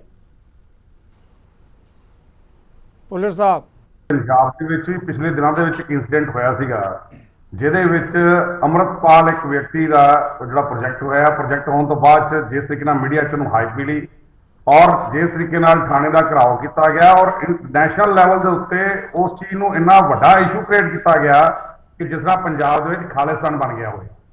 ਔਰ ਕਈ ਦਿਨ ਤੱਕ ਪੰਜਾਬ ਦੇ ਵਿੱਚ ਇੰਟਰਨੈਟ ਵੀ ਬੰਦ ਰਿਹਾ, ਕਈ ਦਿਨ ਤੱਕ ਫੜੋ ਫੜੀ ਹੁੰਦੀ ਰਹੀ, ਕਈਆਂ ਦੇ ਉੱਤੇ NSA ਲੱਗ ਗਈ, ਕਈਆਂ ਨੂੰ ਅਜੇ ਵੀ ਜੇਲ੍ਹ ਦੇ ਵਿੱਚ ਧੱਕਿਆ ਹੋਇਆ, ਨੌਜਵਾਨ ਜਿਹੜੇ ਨੇ ਘਰਾਂ ਨੂੰ ਚੱਕ ਕੇ ਲੈ ਗਏ। ਇਹ ਹਾਲਾਤ ਪੈਦਾ ਕੀਤੇ ਗਏ ਪੰਜਾਬ ਦੇ ਵਿੱਚ ਜੀ, ਔਰ ਪੂਰਾ ਨੈਸ਼ਨਲ ਮੀਡੀਆ ਨੇ ਉਹਨੂੰ ਬੜਾ ਹਾਈਪ ਕੀਤੀ ਕਿ ਪੰਜਾਬ ਦੇ ਵਿੱਚ ਪਤਾ ਨਹੀਂ ਖਾਲਿਸਤਾਨ ਬਣ ਗਿਆ, ਉੱਥੇ ਬਾਰਡਰ ਬਣ ਗਿਆ, ਉੱਥੇ ਵੀਜ਼ਾ ਲੈ ਕੇ ਜਾਣਾ ਪਿਆ ਕਰਨਾ। ਪਰ ਮੈਨੂੰ ਅਫਸੋਸ ਹੁੰਦਾ ਹੈ ਕਿ 2 ਲੇਟੈਸਟ ਇਨਸੀਡੈਂਟ ਹੋਏ ਨੇ, ਇੱਕ ਮਣੀਪੁਰ, ਇੱਕ ਹਰਿਆਣਾ, ਨਾ ਕਿ ਤੇ NSA ਲੱਗੀ, ਨਾ ਉਹ ਹਾਈਪ ਬਣੀ ਹੈ, ਨਾ ਉੱਥੇ ਕੋਈ ਵੱਖਰਾ ਸਟੇਟ ਬਣ ਰਿਹਾ ਸੀਗਾ, ਥਾਣਾ ਵੀ ਫੁੱਕ ਗਿਆ, ਗੱਡੀਆਂ ਵੀ ਹਜ਼ਾਰਾਂ ਫੁੱਕ ਗਈਆਂ, ਲੋਕ ਵੀ ਮਰ ਗਏ, ਦੁਕਾਨਾਂ ਵੀ ਫੁੱਕ ਗਈਆਂ, ਮਣੀਪੁਰ ਦੇ ਵਿੱਚ ਲੋਕ ਮਰ ਗਏ। ਲੇਕਿਨ ਜਦੋਂ ਕਿਤੇ ਕੋਈ ਗੱਲ ਆਉਂਦੀ ਹੈ ਤੇ ਸਭ ਤੋਂ ਪਹਿਲਾਂ ਅਗਰ ਬਦਨਾਮ ਕੀਤਾ ਜਾਂਦਾ ਤੇ ਪੰਜਾਬੀਆਂ ਨੂੰ ਕੀਤਾ ਜਾਂਦਾ ਹੈ। ਅਗਰ ਮਾੜਾ ਜਿਹਾ ਵੀ ਕੋਈ ਇੱਕ ਸਟੈਪ ਲੈਣ ਦੀ ਕੋਸ਼ਿਸ਼ ਕਰਨ, ਫਿਰ ਚਾਹੇ ਉਹ 에ਅਰਪੋਰਟ ਦੇ ਉੱਤੋਂ ਦੀ ਕੋਈ ਐਸੇ ਨੁਮਾਇੰਦੇ ਜਿਹੜੇ ਕਿ ਇੰਟਰਨੈਸ਼ਨਲੀ ਕੋਈ ਆਪਣਾ ਸਟੇਟਸ ਰੱਖਦੇ ਹੈ, ਉਹਨਾਂ ਨੂੰ ਹਰਾਸ ਕਰਨ ਦੀ ਗੱਲ ਹੋ ਜਾਵੇ, ਉਹਨਾਂ ਨੂੰ ਵਾਪਸ ਭੇਜਣ ਦੀ ਗੱਲ ਹੋ ਜਾਵੇ, ਫਿਰ ਉਹਨਾਂ ਨੁਮਾਇੰਦਿਆਂ ਨੂੰ ਜਾ ਕੇ ਵੈਲਕਮ ਵੀ ਕੀਤਾ ਜਾਂਦਾ ਹੈ। ਮਤਲਬ ਇਹ ਜਿਹੜਾ ਦੋਗਲੀ ਨੀਤੀ ਹੈ, ਚਾਹੇ ਉਹ ਪਹਿਲਾਂ ਕਾਂਗਰਸ ਸਰਕਾਰ ਰਹੀ ਹੈ, ਚਾਹੇ ਅੱਜ ਭਾਰਤੀ ਜਨਤਾ ਪਾਰਟੀ ਹੈ, ਪੰਜਾਬ ਨੂੰ ਜਿਹੜਾ ਵੱਖਵਾਦੀ ਤਰੀਕੇ ਨਾਲ ਦੇਖਣ ਦੀ ਜਿਹੜੀ ਨੀਤੀ ਹੈ ਬਾਕੀ ਸਟੇਟਾਂ ਨਾਲੋਂ, ਉਹ ਸਾਫ਼ ਨਜ਼ਰ ਆਉਂਦੀ ਹੈ ਇਹਨਾਂ ਚੀਜ਼ਾਂ ਦੇ ਵਿੱਚ। ਕਿ ਪੰਜਾਬ ਛੋਟਾ ਜਿਹਾ ਇੰਸੀਡੈਂਟ ਵੀ ਬਹੁਤ ਵੱਡਾ ਇੰਸੀਡੈਂਟ ਨਜ਼ਰ ਆਉਂਦਾ ਹੈ, ਲੱਗਦਾ ਇਸ ਦਾ ਦੇਸ਼ ਹੀ ਵੰਡ ਹੋ ਗਈ। ਲੇਕਿਨ ਬਾਕੀ ਦੇਸ਼ ਜਿਹੜਾ ਅੱਗ ਲੱਗੀ ਹੋਵੇ, ਫੁੱਕ ਰਿਹਾ ਹੋਵੇ, ਕਤਲੇਆਮ ਹੋ ਰਹੇ ਹੋਣ, ਔਰ ਤਰਾਈ ਹੁੰਦੀ ਹੋਵੇ, ਤੇ ਉੱਥੇ ਲੱਗਦਾ ਹੈ ਕਿ ਨਹੀਂ, ਇਹ ਤਾਂ ਛੋਟੀਆਂ ਜਿਹੀਆਂ ਗੱਲਾਂ ਨੇ, ਬਹੁਤ ਮਾਮੂਲੀ ਪੁਲਿਸ ਸਾਹਿਬ ਇੱਕ ਸਵਾਲ ਮੈਂ ਲੈਣਾ। Police Sahib I am sorry token ਲੈ ਇੱਕ ਸਵਾਲ। ਕੇਂਦਰੀ ਗ੍ਰਹਿ ਮੰਤਰੀ ਅਮਿਤ ਸ਼ਾਹ ਨੂੰ ਮੈਂ ਸੁਣ ਰਿਹਾ ਸੀ, ਉਹ ਕਹਿੰਦੇ ਕਿ ਵੀ ਅਸੀਂ ਦੇਸ਼ ਦੇ ਕਿਸੇ ਵੀ ਹਿੱਸੇ 'ਚ ਜਿਹੜਾ ਹੈਗਾ ਸੰਸਦ ਦੀ ਗੱਲ ਕਰ ਲਈਏ, ਕੇਂਦਰ ਸਰਕਾਰ ਦੀ ਗੱਲ ਕਰ ਲਈਏ, ਦਖਲ ਦੇ ਸਕਦੇ ਹੈ। ਇਸ ਕਰਕੇ ਜੇ ਪੰਜਾਬ ਦਾ ਮਾਮਲਾ ਵੀ ਹੈ ਤਾਂ ਕੇਂਦਰ ਕੋਲ ਪੂਰਾ ਅਧਿਕਾਰ ਹੈ ਦਖਲ ਦੇਣ ਦਾ। ਜੇ ਉਹਨਾਂ ਨੂੰ ਲੱਗਦਾ ਹੈ ਕੋਈ ਕਿਸੇ ਕਿਸਮ ਦੀ ਵਾਇਲੈਂਸ ਜਾਂ ਹਿੰਸਾ ਦੇ ਵੱਡੇ ਖਦਸ਼ੇ ਉਹ ਸਟੇਟ 'ਚ ਹੋਣ ਜਾ ਰਹੇ ਹੈ, ਇਸ ਕਰਕੇ ਕਹਿੰਦੇ ਦਖਲ ਦੇਣ ਦਾ ਪੂਰਾ ਹੱਕ ਹੈ ਸਾਡਾ। ਸਿੱਧੂ ਸਾਹਿਬ ਦੇਖੋ, ਅਸੀਂ ਤੇ ਇਸ ਗੱਲ ਨੂੰ ਡਿਨਾਈ ਕਰਦੇ ਨਹੀਂਗੇ, ਉਹ ਹੋਮ ਮਿਨਿਸਟਰ ਨੇ ਹਿੰਦੁਸਤਾਨ ਦੇ, ਔਰ ਲਾਅ ਐਂਡ ਆਰਡਰ ਉਹਨਾਂ ਨੇ ਦੇਖਣਾ ਹੈ। ਲੇਕਿਨ ਗੱਲ ਹੈ ਕਿ ਅਲੱਗ-ਅਲੱਗ ਅੱਖ ਨਾਲ ਕਿਉਂ ਦੇਖਿਆ ਜਾਵੇ। ਇੱਕ ਪਾਸੇ 10 ਦਿਨ ਤੋਂ ਇੱਕ ਵਿਅਕਤੀ ਸੋਸ਼ਲ ਮੀਡੀਆ ਤੇ ਆ ਕੇ ਉੱਤੇ ਤੇ ਉਹ ਲਲਕਾਰ ਰਿਹਾ, ਉਹਦੇ ਉੱਤੇ ਕੋਈ NSA ਨਹੀਂ ਹੈਗੀ, ਉੱਤੇ ਕੋਈ ਉਹਨੂੰ ਕੋਈ ਫੜਨ ਨੂੰ ਤਿਆਰ ਨਹੀਂ, ਕੋਈ ਉਹਨੂੰ ਅਰੈਸਟ ਨਹੀਂ ਕਰ ਰਿਹਾ, ਭਗੌੜਾ ਕਰਾਰ ਕੀਤਾ ਹੋਇਆ। ਉੱਥੇ ਦੰਗੇ ਹੁੰਦੇ ਨੇ, ਕੁੱਟਮਾਰ ਹੁੰਦੀ ਹੈ, ਬੰਦੇ ਮਾਰੇ ਜਾਂਦੇ ਨੇ, ਲੋਕਾਂ ਦੀਆਂ ਦੁਕਾਨਾਂ ਫੁੱਕੀਆਂ ਜਾਂਦੀਆਂ ਨੇ, ਗੱਡੀਆਂ ਫੁੱਕੀਆਂ ਜਾਂਦੀਆਂ, ਥਾਣਾ ਫੁੱਕ ਦਿੱਤਾ ਜਾਂਦਾ ਹੈ। ਕੋਈ NSA ਕਿਸੇ ਨਹੀਂ ਲੱਗਦੀ ਹੈਗੀ, ਕੋਈ ਦੇਸ਼ ਨੂੰ ਖਤਰਾ ਨਹੀਂ ਹੁੰਦਾ। ਲੇਕਿਨ ਪੰਜਾਬ 'ਚ ਇੱਕ ਥਾਣੇ ਦਾ ਘਿਰਾਓ ਕੀਤਾ ਜਾਂਦਾ ਹੈ, ਔਰ ਕੋਈ ਕੁੱਟਮਾਰ ਨਹੀਂ, ਕੋਈ ਗੋਲੀ ਨਹੀਂ ਚੱਲਦੀ, ਕੋਈ ਅੱਗ ਨਹੀਂ ਲੱਗਦੀ, ਕੋਈ ਗੱਡੀ ਨਹੀਂ ਭੰਨੀ ਜਾਂਦੀ, ਕੋਈ ਇੱਕ ਡਾਂਗ ਨਹੀਂ ਚੱਲਦੀ, ਇੱਕ ਵੱਟਾ ਨਹੀਂ ਚੱਲਦਾ, ਤੇ ਇੱਥੇ ਐਨਐਸਏ ਲਾ ਦਿੱਤੀ ਜਾਂਦੀ ਹੈ। 4-450 ਜਿਹੜਾ ਨੌਜਵਾਨ ਹੈ ਉਹਨੂੰ ਚੱਕ ਕੇ ਜੇਲ੍ਹਾਂ ਤੱਕ ਦਿੱਤਾ ਜਾਂਦਾ ਹੈ। Police Sahib thank you. Police ਸਾਹਿਬ ਆਪਾਂ ਜਵਾਬ ਲੈਣੇ police Sahib. Police Sahib thank you very much. ਤੁਹਾਡਾ ਵੀ ਪਿੰਡ ਆ ਗਿਆ ਸਾਡੇ ਨਾਲ ਬੂਟਾ ਸਿੰਘ ਬਰਾਗੀ ਜੀ। ਡਾਕਟਰ ਸਾਹਿਬ ਜਿਸ ਮਾਮਲੇ ਤੇ ਗੱਲ ਦੇਖੋ, ਸੰਸਦ ਦੀ ਗੱਲ ਕਰ ਲਈਏ, ਸੰਸਦ ਦੇ ਬਾਹਰ ਦੀ ਗੱਲ ਕਰ ਲਈਏ, ਨਜ਼ਰੀਆ ਆਪਣਾ ਹੋ ਸਕਦਾ ਹੈ, ਪਰ ਕਿਧਰੇ ਇਹ ਵੀ ਕਿਹਾ ਜਾਂਦਾ ਭਾਈਚਾਰਕ ਦੀ ਜੋ ਸਾਂਝ ਦੀ ਗੱਲ ਕਰਦੇ ਹਾਂ ਤਾਂ ਉਹ ਸਾਂਝ ਮਨੀਪੁਰ ਦੇ ਇਸ਼ੂ ਦੇ ਉੱਤੇ, ਹਰਿਆਣੇ ਦੇ ਇਸ਼ੂ 'ਤੇ ਕਿਉਂ ਨਹੀਂ ਨਜ਼ਰ ਆਈ। ਤੇ ਅਕਾਲੀ ਦਲ ਦੇ ਬੁਲਾਰੇ ਉਹਨਾਂ ਦਾ ਕਹਿਣਾ ਹੈ ਕਿ ਜਦੋਂ ਕੌਮੀ ਪੱਧਰ ਤੇ ਨਜ਼ਰੀਆ ਹੋਰ ਹੁੰਦਾ ਹੈ, ਪੰਜਾਬ ਦੀ ਨਿੱਕੀ ਜਿਹੀ ਘਟਨਾ ਨੂੰ ਵੀ ਐਂ ਦੇਖਿਆ ਜਾਂਦਾ ਜਿਵੇਂ ਦੇਸ਼ ਤੋਂ ਵੱਖ ਹੋਣ ਦੀ ਕੋਈ ਗੱਲ ਕੀਤੀ ਜਾ ਰਹੀ ਹੈ।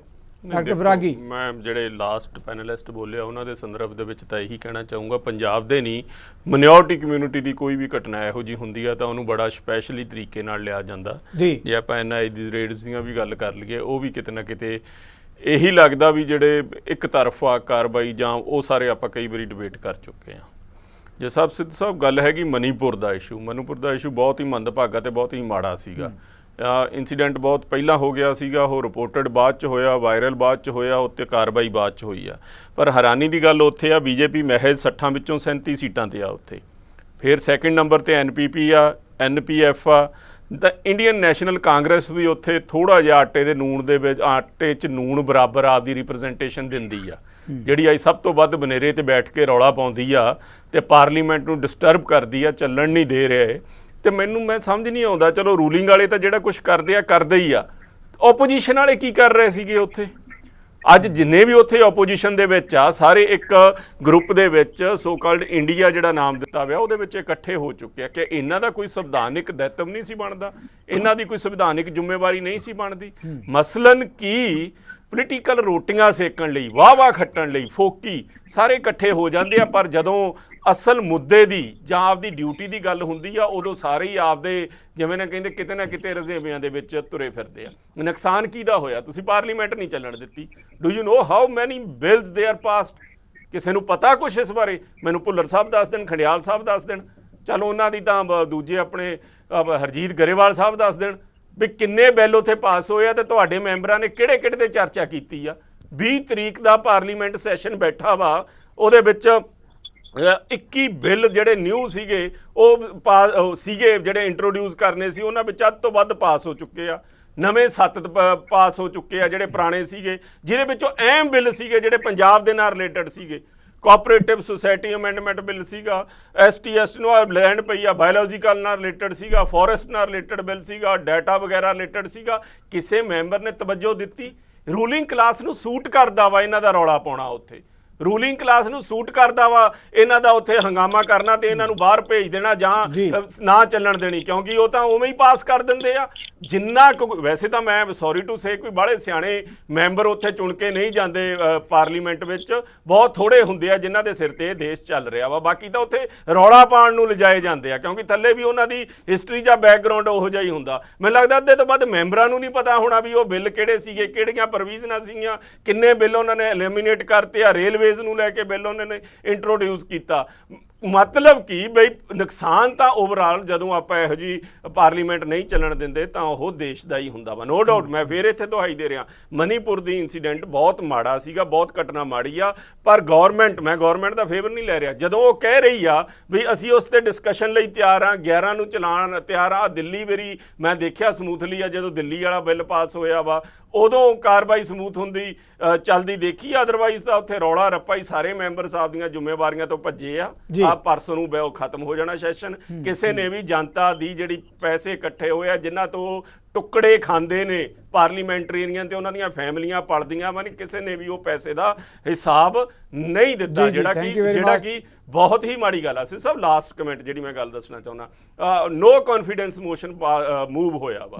ਮੈਂ ਸੁਣ ਰਿਹਾ ਸੀਗਾ ਉਹ ਆਪਣਾ ਗਗੋਈ ਜਿਹੜਾ ਲੜਕਾ ਹੈਗਾ ਵਾ, ਉਹ ਸ਼ਾਇਦ ਗਗੋਈ ਹੋਈ ਆ, ਉਹ ਬੋਲ ਰਿਹਾ ਸੀਗਾ ਸਾਨੂੰ ਪਤਾ ਵਾ ਵੀ ਗਵਰਨਮੈਂਟ ਕੋਲੇ ਨੰਬਰ ਬਹੁਤ ਨੇ, ਉਹਨਾਂ ਨੇ ਨੋ ਕੌਨਫੀਡੈਂਸ ਮੋਸ਼ਨ ਜਿੱਤ ਲੈਣਾ ਵਾ। ਅਸੀਂ ਨੋ ਕੌਨਫੀਡੈਂਸ ਮੋਸ਼ਨ ਤਾਂ ਮੂਵ ਕਰ ਰਹੇ ਆ ਵੀ ਮਨੀਪੁਰ ਦੀ ਜਿਹੜੀ ਘਟਨਾ ਵਾ ਉਹਦਾ ਸੰਗਿਆਨ ਲੈ ਸਕੇ। ਚੰਗੀ ਗੱਲ ਆ, ਪਰ ਤੁਸੀਂ ਮੂਵ ਕਰਤਾ, ਤੁਸੀਂ ਪਾਰਲੀਮੈਂਟ ਚੱਲਣ ਦਿਓ। ਜਦੋਂ ਟਾਈਮ ਰੱਖਿਆ ਵਿਆ ਉਸ ਤੇ ਡਿਸਕਸ਼ਨ ਹੋ ਜੂ, ਤੁਸੀਂ ਬੋਲ ਲਿਓ। ਤੇ ਬਈ ਇਹੋ ਜਿਹੀਆਂ ਗੱਲਾਂ ਚੰਗੀਆਂ ਨਹੀਂ ਲੱਗਦੀਆਂ, ਕਿਉਂਕਿ ਜਿਹੜਾ ਵੀ ਪਾਰਲੀਮੈਂਟ ਵਿੱਚ ਚੁਣ ਕੇ ਚਲਿਆ ਗਿਆ ਉਹ ਨਾ ਬੀਜੇਪੀ ਦਾ, ਨਾ ਕਾਂਗਰਸ ਦਾ ਵਾ, ਨਾ ਕਿਸੇ ਹੋਰ ਪਾਰਟੀ ਦਾ ਵਾ। ਉਹ ਸਮੁੱਚਾ ਦੇਸ਼ ਦਾ MP ਆ ਤੇ ਉੱਥੇ ਉਹ ਪਾਰਲੀਮੈਂਟ ਕਨਸਟੀਟਿਊਟ ਆ, ਦੇਸ਼ ਨੂੰ ਰਿਪਰੈਜ਼ੈਂਟ ਕਰ ਰਹੇ ਆ। ਦੇਸ਼ ਦੇ ਫੇਵਰ ਦੇ ਵਿੱਚ ਉਹਨਾਂ ਨੇ ਕਰਨਾ ਹੁੰਦਾ ਵਾ ਕੋਈ ਵੀ ਕੰਮ ਕਰਨਾ, ਨਾ ਕਿ ਆਪਣੀ ਰਾਜਨੀਤਿਕ ਰੋਟੀਆਂ ਸੇਕਣੀਆਂ ਜਿਹੜੀਆਂ ਕਿ ਹਿੰਦੁਸਤਾਨ ਦਾ ਹੁਣ ਦੁਰਭਾਗਿਆ ਬਣ ਚੁੱਕਿਆ। ਇਹਨਾਂ ਚੀਜ਼ਾਂ ਤੋਂ ਸਾਨੂੰ ਜੀ ਡਾਕਟਰ ਬਰਾਗੀ ਤੁਹਾਡੀ ਗੱਲ ਆ ਗਈ। ਗਰੇਵਾਲ ਜੀ ਆਵਾਜ਼ ਸੁਣ ਰਹੇ ਹੋ ਮੇਰੀ? ਹਾਂ ਸੁਣ ਰਹੇ। ਗਰੇਵਾਲ ਸਾਹਿਬ ਦੇਖੋ, ਬੁਲਾਰਿਆਂ ਦੀ ਆਪੋ ਆਪਣੀ ਰਾਏ ਜਿੱਦਾਂ ਹੁੰਦਾ ਹੈ ਕਿ ਆਪਣਾ ਆਪਣਾ ਨਜ਼ਰੀਆ ਸੁਭਾਵਿਕ ਹੈ। ਜਿਹੜੀ ਮੁੱਖ ਵਿਰੋਧੀ ਧਿਰ ਹੈ ਉਹਨਾਂ ਦਾ ਕਹਿਣਾ ਕਿ ਪ੍ਰਧਾਨ ਮੰਤਰੀ ਪਹਿਲਾਂ ਵੀ ਜਿਸ ਮੁੱਦੇ ਤੇ ਆਪਾਂ ਗੱਲ ਕੀਤੀ ਹੈ ਕਿ ਇੰਨਾ ਲੰਬਾ ਸਮਾਂ ਕਿਉਂ ਨਹੀਂ ਬੋਲੇ, ਜੇ ਬੋਲੇ ਵੀ 35 ਸੈਕਿੰਡ ਲਈ ਬੋਲੇ, ਕਹਿੰਦੇ ਉਹਦੇ 'ਚ ਵੀ ਕੋਈ ਗੱਲ ਨਹੀਂ ਕੀਤੀ। ਦੂਜੀ ਗੱਲ, ਪੰਜਾਬ ਵੱਲੋਂ ਅਕਾਲੀ ਦਲ ਵੱਲੋਂ ਕਿਹਾ ਜਾ ਰਿਹਾ ਕਿ ਜਦੋਂ ਪੰਜਾਬ 'ਚ ਕੋਈ ਘਟਨਾ ਵਾਪਰਦੀ ਹੈ, ਅੰਮ੍ਰਿਤਪਾਲ ਦੀ ਗੱਲ ਹੋਵੇ, ਤਾਂ ਇੱਦਾਂ ਲੱਗਦਾ ਕਿ ਖਾਲਿਸਤਾਨ ਬਣ ਗਿਆ, NSA, ਡਿਬਰੂਗੜ੍ਹ ਤੇ ਹੋਰ ਕਈ ਕੁਝ। ਇਹ ਕਹਿੰਦੇ ਨਜ਼ਰੀਆ ਵੱਖਰਾ ਵੱਖਰਾ ਕਿਉਂ? ਗੱਲ ਮਨੀਪੁਰ ਦੀ ਹੋਵੇ ਤਾਂ ਉੱਥੋਂ ਦੇ ਮੁੱਖ ਮੰਤਰੀ ਨੇ ਵੀ ਅਜੇ ਤੱਕ ਅਸਤੀਫਾ ਨਹੀਂ ਦਿੱਤਾ, ਨਾ ਕੋਈ ਕਾਰਵਾਈ। ਤੇ ਇੱਦਾਂ ਹੀ ਹਰਿਆਣਾ ਆਪਣੇ ਗੁਆਂਢ 'ਚ ਹੈ। ਗਰੇਵਾਲ ਸਾਹਿਬ ਤੁਸੀਂ ਵੀ ਜਾਣਦੇ ਹੋ, ਕੀ ਕਹੋਗੇ ਇਸ ਮਾਮਲੇ ਤੇ? ਪਾਰਲੀਮੈਂਟ ਦਾ ਨੁਕਸਾਨ ਨਾ ਚੱਲਣ ਕਰਕੇ ਦੇਸ਼ ਦੇ ਲੋਕਾਂ ਦਾ। ਸਰ ਮੈਂ ਇੱਕ ਇੱਕ ਕਰਕੇ ਜਵਾਬ ਦੇ ਦਿੰਦਾ ਜੀ। ਜਿੱਥੋਂ ਤੱਕ ਬੂਟਾ ਸਿੰਘ ਜੀ ਦੀ ਗੱਲਬਾਤ ਆ ਉਹ ਬਿਲਕੁਲ ਦਰੁਸਤ ਆ ਕਿ ਉੱਥੇ ਚਰਚਾ ਹੋਣੀ ਚਾਹੀਦੀ ਹੈ। ਔਰ ਸਾਡੀ ਸਰਕਾਰ ਨੇ ਕਿਹਾ ਕਿ ਵੀ ਨੋ ਕੌਨਫੀਡੈਂਸ ਮੋਸ਼ਨ ਤੁਸੀਂ ਮੂਵ ਕਰ ਰਹੇ ਹੋ, ਅਸੀਂ ਵੀ ਇਹਨੂੰ ਐਕਸੈਪਟ ਕਰਦੇ ਹਾਂ ਤੇ ਤੁਸੀਂ ਇਸ ਉੱਤੇ ਚਰਚਾ ਕਰੋ ਤਾਂ ਸਾਰਿਆਂ ਵਿਸ਼ਿਆਂ ਤੇ ਗੱਲ ਆ ਜਾਏਗੀ, ਮਨੀਪੁਰ ਤੇ ਵੀ ਹੋ ਜਾਏਗੀ। ਹੈਲਦੀ ਡਿਬੇਟਸ ਹੋਣੀਆਂ ਚਾਹੀਦੀਆਂ ਨੇ ਜਿਹੜੀਆਂ ਲੋਕਤੰਤਰ ਜ਼ਰੂਰੀ ਹੁੰਦੀਆਂ। ਉਹ ਵਿਧਾਨ ਸਭਾਵਾਂ ਤੇ ਪਾਰਲੀਮੈਂਟ ਦੇ ਅੰਦਰ ਬੰਦ ਹੋ ਗਈਆਂ ਨੇ ਅੱਜ ਕੱਲ੍ਹ ਡਿਬੇਟਸ, ਔਰ ਆਪਣੇ ਆਪਣੇ ਸਿਆਸਤ ਤੋਂ ਪ੍ਰੇਰਿਤ ਹੋ ਕੇ ਹਰ ਕੋਈ ਉੱਤੇ ਗੱਲ ਕਰਦਾ। ਗਰੇਵਾਲ ਜੀ ਤੁਸੀਂ ਸਹੀ ਕਹਿ ਰਹੇ ਹੋ। ਨਿੱਕਾ ਜਿਹਾ ਵਾਅਦਾ ਹੀ ਕਰਨਾ ਚਾਹੁੰਦਾ ਤੁਹਾਡਾ ਸਵਾਲ ਲੈ ਕੇ। ਦੇਖੋ ਵਿਰੋਧੀ ਧਿਰ ਦੀ ਜਿੱਦਾਂ ਡਾਕਟਰ ਬਰਾਗੀ ਉਹਨਾਂ ਨੇ ਗੱਲ ਕਹੀ ਹੈ, ਉਹਨਾਂ ਦੀ ਇੱਕ ਭੂਮਿਕਾ ਚਲੋ ਉਹਨਾਂ ਦੇ ਵਿੱਚ ਵੀ ਤੁਸੀਂ ਕਹਿ ਸਕਦੇ ਹੋ, ਪਰ ਕਿਧਰੇ ਨਾ ਕਿਧਰੇ ਹਾਕਮ ਧਿਰ ਦੀ, ਸਪੀਕਰ ਦੀ ਬਹੁਤ ਵੱਡੀ ਭੂਮਿਕਾ ਹੁੰਦੀ ਹੈ ਸੁਚਾਰੂ ਢੰਗ ਨਾਲ, ਚਾਹੇ ਵਿਧਾਨ ਸਭਾ ਚਾਹੇ ਪਾਰਲੀਮੈਂਟ ਹੈ, ਉਹਨੂੰ ਚਲਾਉਣ ਦੇ ਲਈ। ਗਰੇਵਾਲ ਸਾਹਿਬ ਬਿਲਕੁਲ ਬਈ ਸਰਕਾਰ ਤਾਂ ਬਿਲਕੁਲ ਤਿਆਰ ਹੈ। ਸਪੀਕਰ ਸਾਹਿਬ ਤਾਂ ਵਿਚਾਰੇ ਇੰਨੇ ਪਰੇਸ਼ਾਨ ਹੋ ਗਏ ਕਿ ਇੱਕ ਦਿਨ ਉੱਠ ਕੇ ਹੀ ਬੈਠ ਗਏ ਕਿ ਮੈਂ ਬੈਠਣਾ ਹੀ ਨਹੀਂ ਜੇ ਤੁਸੀਂ ਇਸ ਤਰ੍ਹਾਂ ਕਰੋਗੇ। ਉਹ ਕੀ ਕਰ ਸਕਦੇ ਆ? ਮੈਂਬਰਸ ਨੂੰ ਵੀ ਕੋਆਪਰੇਟ ਕਰਨਾ ਚਾਹੀਦਾ, ਅਪੋਜੀਸ਼ਨ ਨੂੰ ਵੀ ਕਰਨਾ ਚਾਹੀਦਾ। ਹੋ ਗਈ ਗੱਲ। ਦੂਜੇ ਮੁੱਦਿਆਂ ਤੇ ਕੀ ਕਹੋਗੇ ਗਰੇਵਾਲ ਸਾਹਿਬ? ਪ੍ਰਧਾਨ ਮੰਤਰੀ ਦੀ ਗੱਲ ਹੋਈ ਹੈ, ਅੰਮ੍ਰਿਤਪਾਲ ਦੀ ਪੰਜਾਬ ਦੀ ਗੱਲ ਹੋਈ ਹੈ। ਇੱਕ ਮਿੰਟ ਦੱਸ ਰਿਹਾ ਸਰ ਕਿਉਂ ਜਲਦੀ ਜੀ। ਜਿਹੜਾ ਭੁੱਲਰ ਸਾਹਿਬ ਨੇ ਕਿਹਾ ਸ਼੍ਰੋਮਣੀ ਅਕਾਲੀ ਦਲ ਦੀ ਤਰਫੋਂ, ਪਹਿਲੀ ਗੱਲ ਤਾਂ ਇਹ ਹੈ ਕਿ ਅੱਤਵਾਦ ਦਾ ਸਮਾਂ ਰਿਹਾ, ਕਦੇ ਵੀ ਪੁਲਿਸ ਸਟੇਸ਼ਨ ਤੇ ਕਬਜ਼ਾ ਨਹੀਂ ਹੋਇਆ।